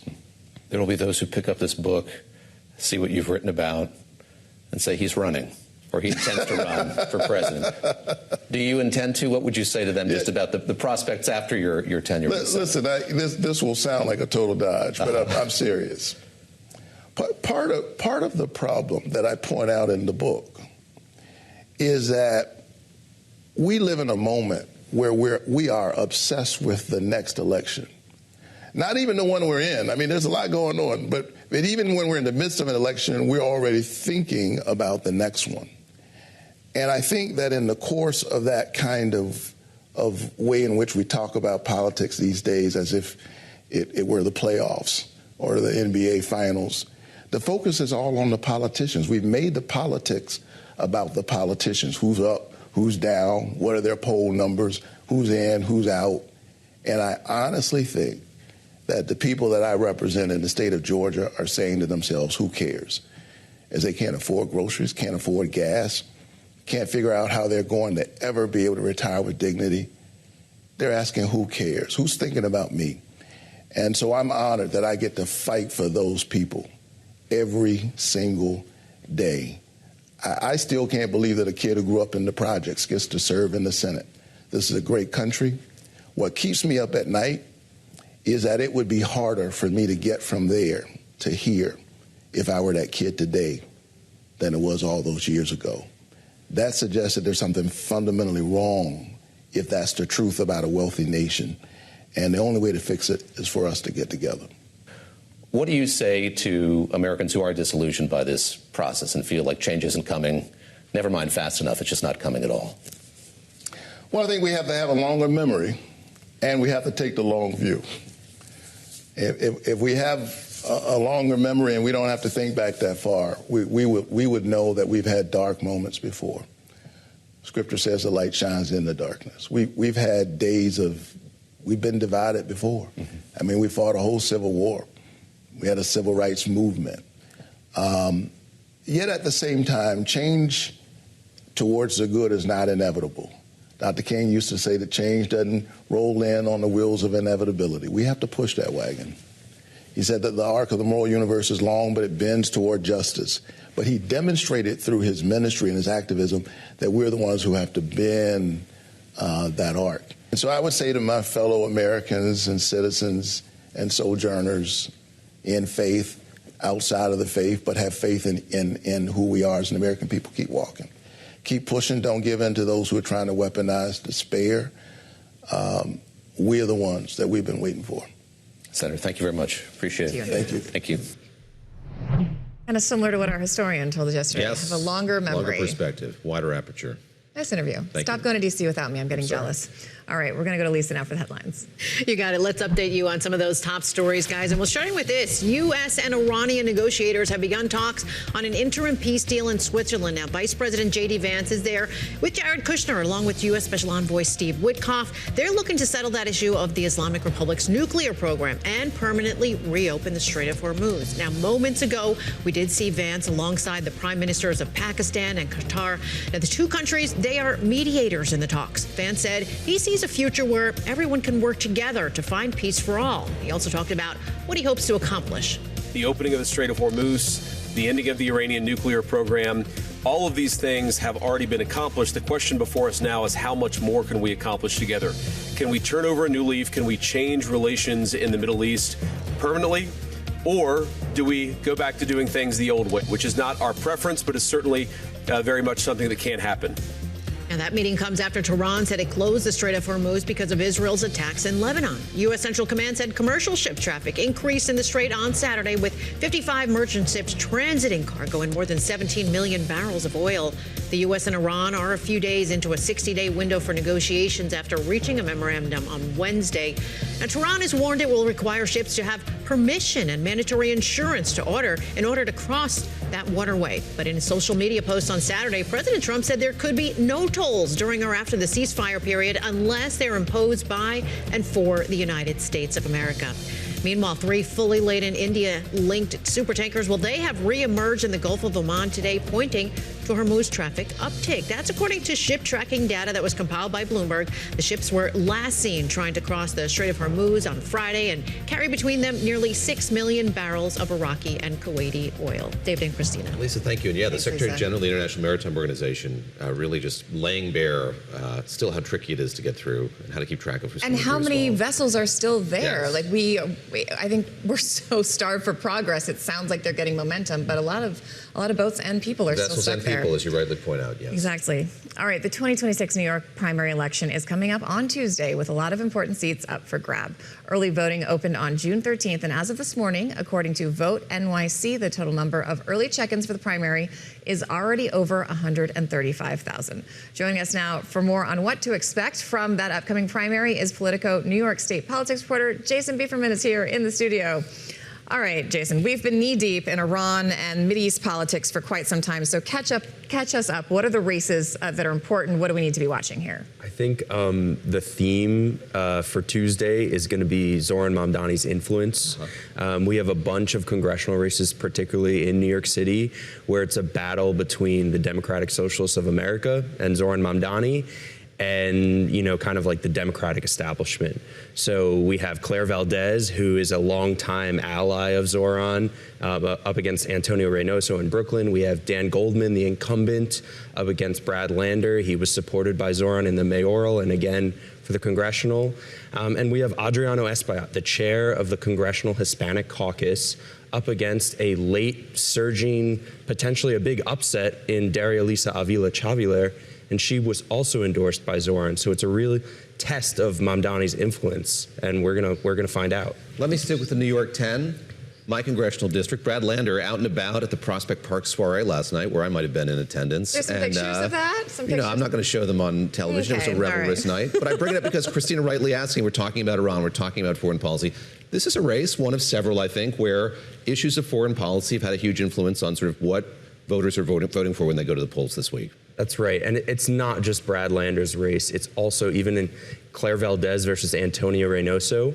You have two people who both call Israel, what's happening in Gaza, a genocide. But Claire is saying to Antonio, well, you didn't call it a genocide soon enough.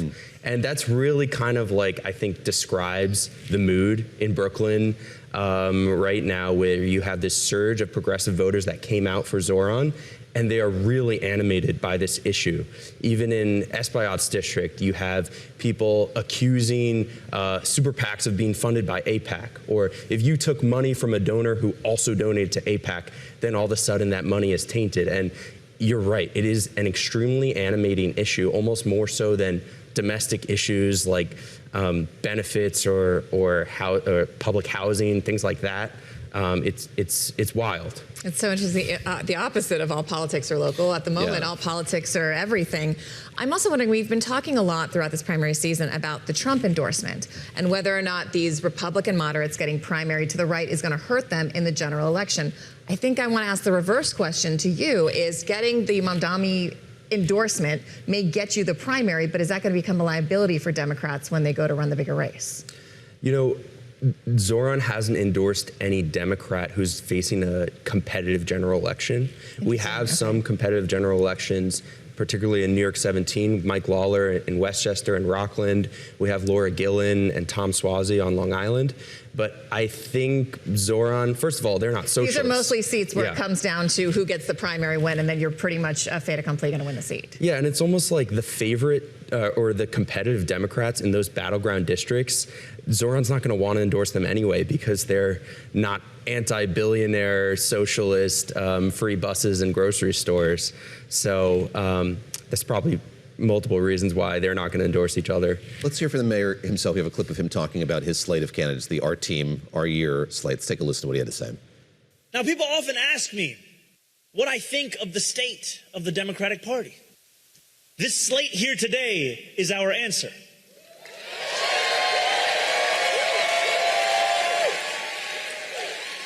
The Democratic Party must change, because the party of the past will not be what leads us into the future. For we need a Democratic Party with backbone.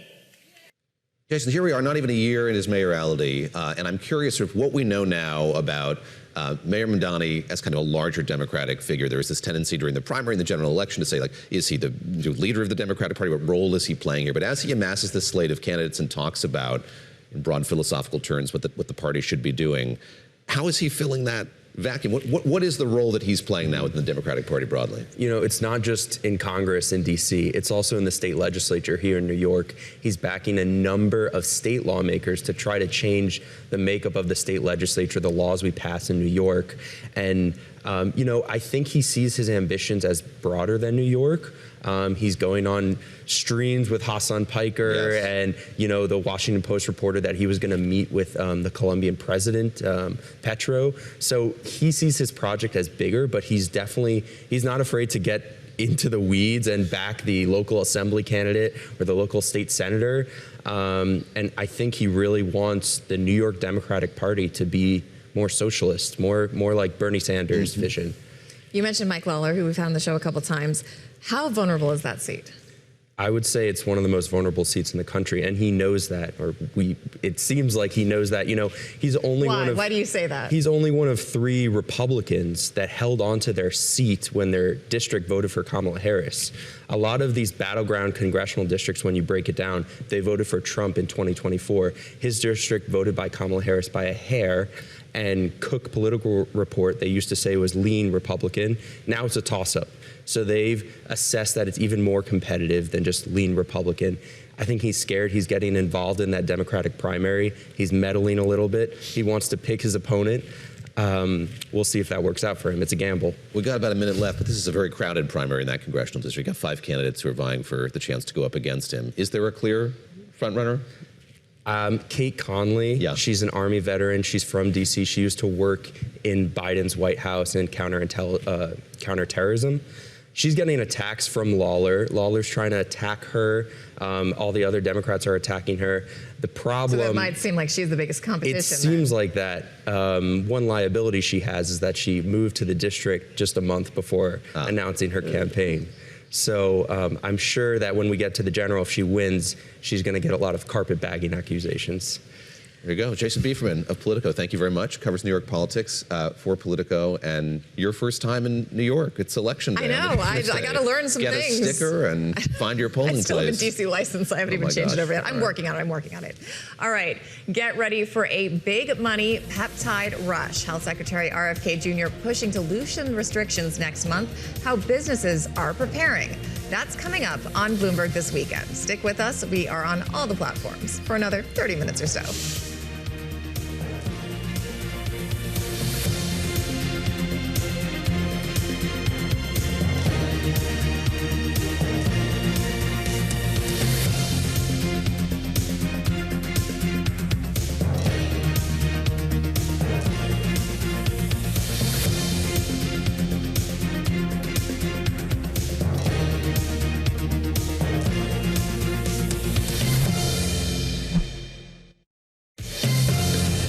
Welcome back to Bloomberg This Weekend. Next month, the FDA will hold a summer meeting to consider easing restrictions on certain peptide injections. Wellness enthusiasts, biohackers swear by them. They are synthetic strings of amino acids that users say can help with everything from tendinitis to getting a tan. Health and Human Services Secretary RFK Jr., a fan of fixing tendinitis and tans as well, said this to Joe Rogan. I mean, I'm a big fan of peptides. I've used them myself and used them with really good effect, on a couple of injuries. In the Biden era, compounding pharmacies were effectively banned from producing several peptides. That pushed a lot of users underground, but that could be changing. You have no idea. And a lot of this stuff that we've looked at is just, is very, very substandard. Oh, I'm very anxious to move. Probably not all of those peptides. Some of them are in litigation. But about 14 of them back to making them more accessible. My hope is that they're going to get moved to a place where people have access from ethical suppliers. So how is this market preparing to move out of the shadows? Bloomberg Businessweek senior writer Amanda Mull has a new piece looking at the billion-dollar peptide gold rush. Amanda, I do want to say to you, I do know someone who did one of these legally gray, I wasn't really sure if it was legal or not, kind of peptide injections a couple years ago. And now they were just telling me they can go get the same thing essentially somewhere else, and it seems to be more above board. So can you talk to us about the landscape of what this all looks like at the moment and where it's going? Yes. Well, at the moment, everything is still pretty black market, pretty illegal to be compounded in a licensed compounding pharmacy. But what we've seen over the past few years is a lot of drug suppliers in the U.S. being more open-minded about how they follow those regulations, shall we say. Because there is a lot of signaling from the Trump administration, from RFK Jr. in particular, that there is interest in making these medications legally available in the U.S. through compounding pharmacies. A lot of suppliers are saying, well, we're probably not going to be enforced against right now. So why don't we get into this a little bit early and start building our customer base, basically? Wow. Amanda, what does this economy look like? I mean, I'm still flabbergasted that people are so willing to just inject themselves with stuff. Seems like they are. But what kind of money are we talking about here? And so were this to be opened up by regulators to sort of have a less gray, more clear space for this stuff, how much money are we talking about? Well, the back of the napkin math on the current state of the peptide market in the U.S., the black market itself, is about $1 billion to $2 billion based on the folks that we talked to for the story. And it could double, triple, it could get a lot bigger if this group of 14 peptides that RFK referenced in the earlier clip is made legal to compound. So we're talking about billions and billions of dollars in potential upside for people who are fast movers into the space in potentially the very near future. Can you remind us what qualifies as peptides? Like, what are the most popular ones we're talking about, and what do they do? Right. A lot of the reason that peptide drugs have become so interesting to so many people is that GLP-1 drugs are peptide drugs. The P in GLP-1 stands for peptide. And they are, of course, legal, widely available, safe, and extremely effective. So you've got millions of people in the U.S. currently on one of these drugs, and then you've got their friends, family members, coworkers looking at them and going, wow, they've lost a ton of weight. They say that they feel incredible. Obviously these things work. So what other kinds of peptide drugs are out there? Like you have this class of legal and highly effective drug that has made people go, okay, well, if this is so effective, like maybe self-injected drugs at home are the future of health.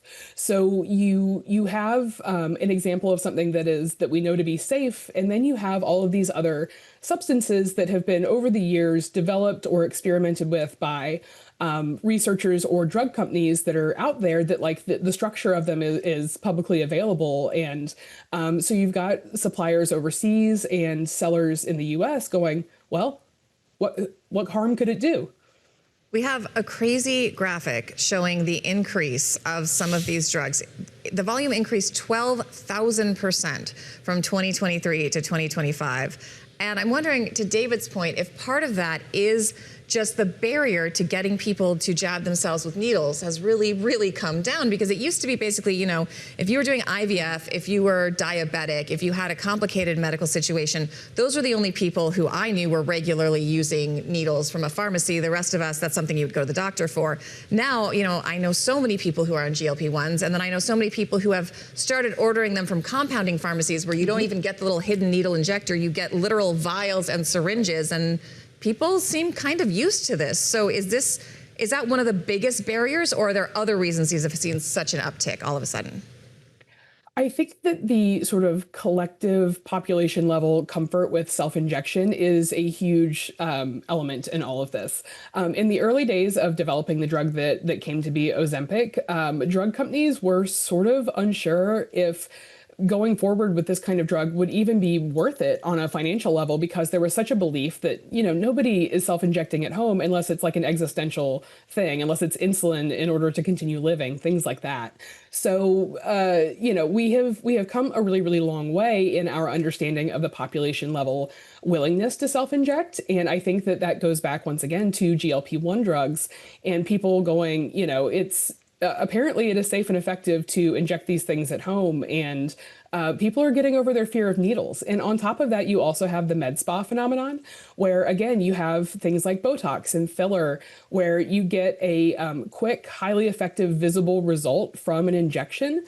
And a lot of people either have had these types of injections themselves or know people who get them all the time. So the mystique of self-injection and of needles in general it's a lot less scary to a lot more people. Man, we've talked a lot about kind of the compounding pharmacy side of things. If I'm an executive at a major pharmaceutical company, spending many billions of dollars to develop, you know, traditional pharmaceuticals, how closely am I paying attention to this? How much is this of interest to me? How much am I thinking this is something that could really disrupt the kind of drug landscape more broadly? I think you're paying attention to it quite closely, because you've got a couple elements involved here. You've got like a clear market signal that there is like wide consumer demand for a particular type of medication. But then you've also got a signal in the market that they are looking to get it other places, that they are looking to get it cheap, that they are looking to get it from, you know, in situations where they have to mix it together themselves. So in compounding pharmacies, there's thousands of them across the US. They play a lot of roles in our medication supply in the U.S. But one thing that they do is they can mix up a lot of different types of medications, and they can adjust them to doctor prescriptions or patient needs. So you have a thousands of drug suppliers essentially across the country that can sort of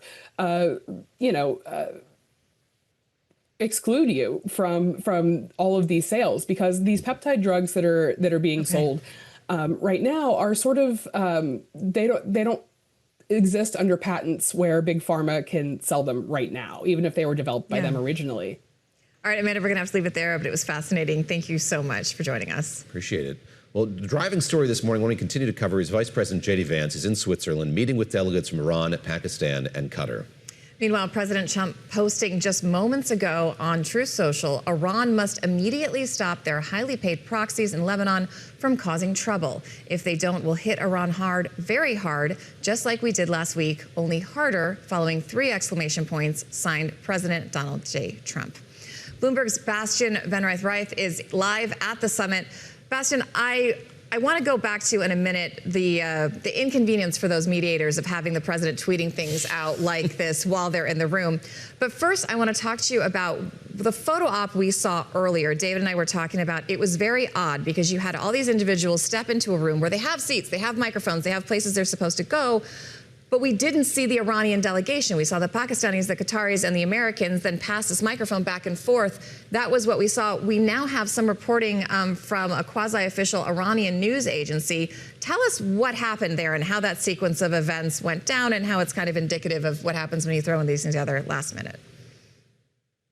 Now, what we saw was that, like, as you said, the delegations from Qatar, Pakistan, and the U.S. represented by Vice President Vance, passed the microphone back and forth and spoke. And you saw the Iranian envoy enter the room briefly and then go out again. And that definitely did not look planned. We then heard this reporting, which you are citing, that the Iranians did not want to basically do a shared photo with the Americans, but they said we didn't want this, and this is how this has happened. Now, this confirms definitely that these things, particularly like the public pictures, are highly contentious here. We have been hearing all day that there has been wrangling behind the scenes on this, like on the pictures. However, a positive to enter on leave on a positive note. Apparently, after the cameras went off and the reporters left the room, all 4 parties went to talks. You said that in this room you had seats for everyone, and apparently after the cameras went off, the seats were filled, and all 4, including the Iranians, started actually talks. All right, well, that's some good news. Let me ask you lastly just about the role that Switzerland is playing here. So as we talk about the kind of disagreement over sort of what these photo ops will look like, I guess I would assume that the host country would be playing some role here in kind of establishing the contours of the conversation, what's going to happen, who's going to be meeting with whom. Is Switzerland playing an active role here, or is this really being left to the Pakistanis and the Qataris? No, I think Switzerland is at least trying to play an active role. We know that the memorandum of understanding itself was mainly brokered by Pakistan. However, the Swiss, because they are the ones who run the back channel between Iran and the U.S., because there's no official diplomatic relations between the countries, the Swiss have been involved from the start. And the Swiss foreign minister has had bilateral meetings with everyone. He talked to the Iranians this morning, and he afterwards gave out a statement saying he talked about how this memorandum of understanding can be translated into actionable steps.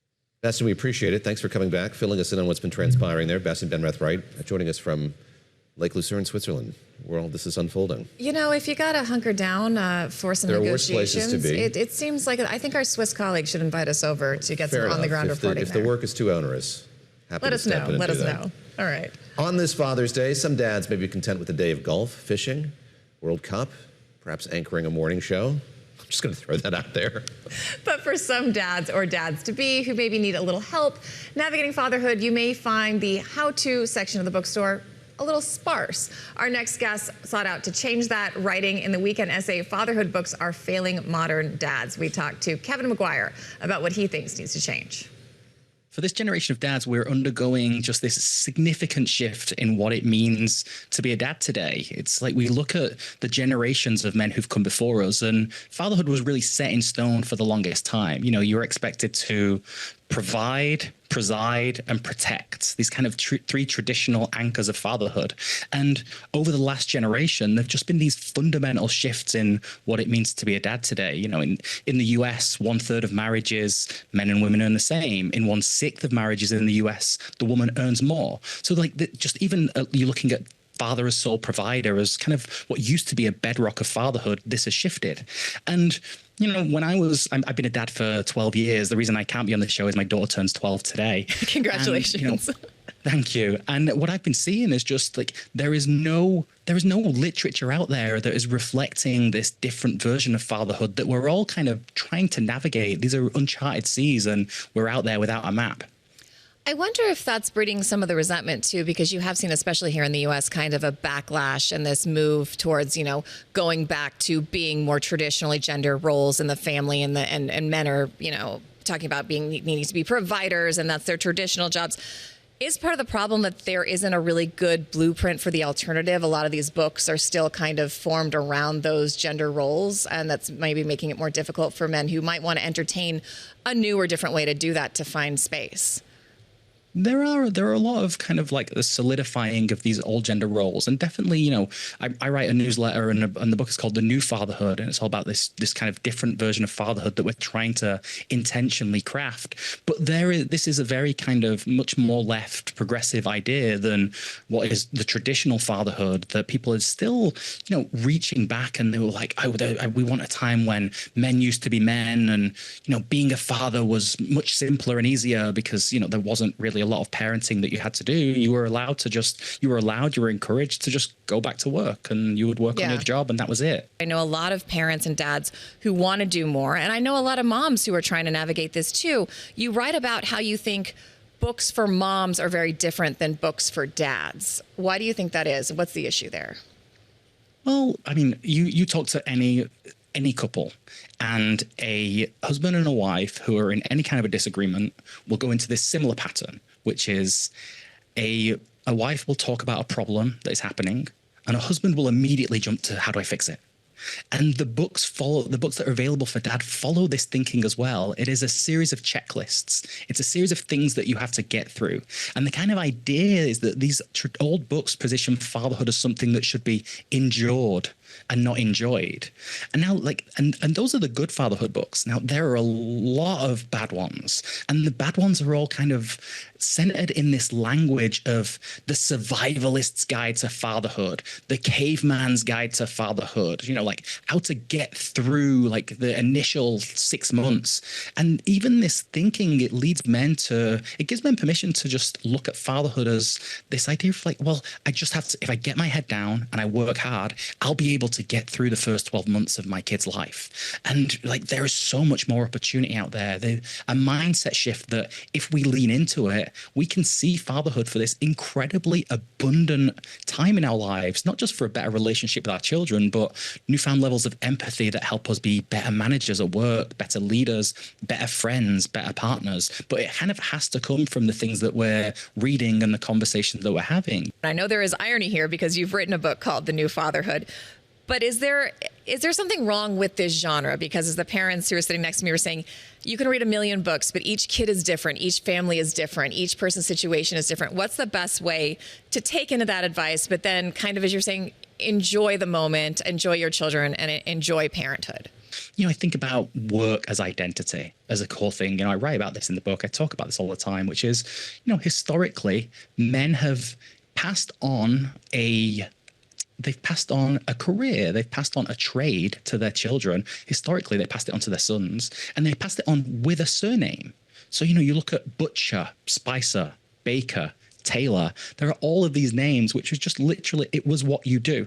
And you took that and you gave it to your kids. And work formed this core part of our identity and who we are for so long. And now we're starting to realize that, well, if all I am is the person I am inside of work, well, if work doesn't start to go well, everything starts to fall apart. Yeah. And what men are doing now is they're looking at different avenues in their life to find fulfillment and meaning, and they're realizing that the tap that's marked family is so much more, you can turn it on and the fulfillment will come gushing out, versus the tap marked career, you can be squeezing it for all it's worth to just get like a little bit of meaning out of it. Did you enjoy that? I did. I do want to say thank you for leaving the only one of us without kids to do that interview. Well, but actually, I learned a lot. I thought it was fascinating, and it's a nice perspective on different ways to father. And did you read fatherhood books? I did not. I'm learning every day. Yeah, but that's it's on the job. Did you, Lisa? Did you read motherhood books? I did not. Only the one when you're pregnant to what expecting. Yes, that one I did. Yeah, that was Did around. you read it, or did you just get it and then like put it on a shelf? A mix of both. Okay, all right. What's the source of the best advice you guys have gotten as parents? From friends, I think mostly. Yeah, You? mom, yeah. mom, dad. That's nice. All right, well. See? I hope you both have a lovely Father's Day. Thank you very much. Enjoy it, I'm going to David. go eat some brunch food, I think, Brunch? and That's probably fine. watch some baseball. As is the tradition. As is the weekly tradition. Lisa, what are you guys doing? Going to family. Maybe some barbecue, little pool action. Oh, that sounds There we go. great. All right, well, thank you to all of you for joining Dads us on included, Bloomberg this weekend, yes. especially our dads. We really appreciate you being with us, and we've got a bit of a surprise at the end of the show. I'm Christina Ruffini. Yes, I'm David Gura alongside Lisa Mateo. We'll be back with you Saturday at 7 o'clock Eastern Time. Michelle Hussein's show is next here on Bloomberg Radio and Television. We're going to leave you with some photos of our dads from the team here at Bloomberg this weekend. Happy Father's Day to all, and we'll see you next week.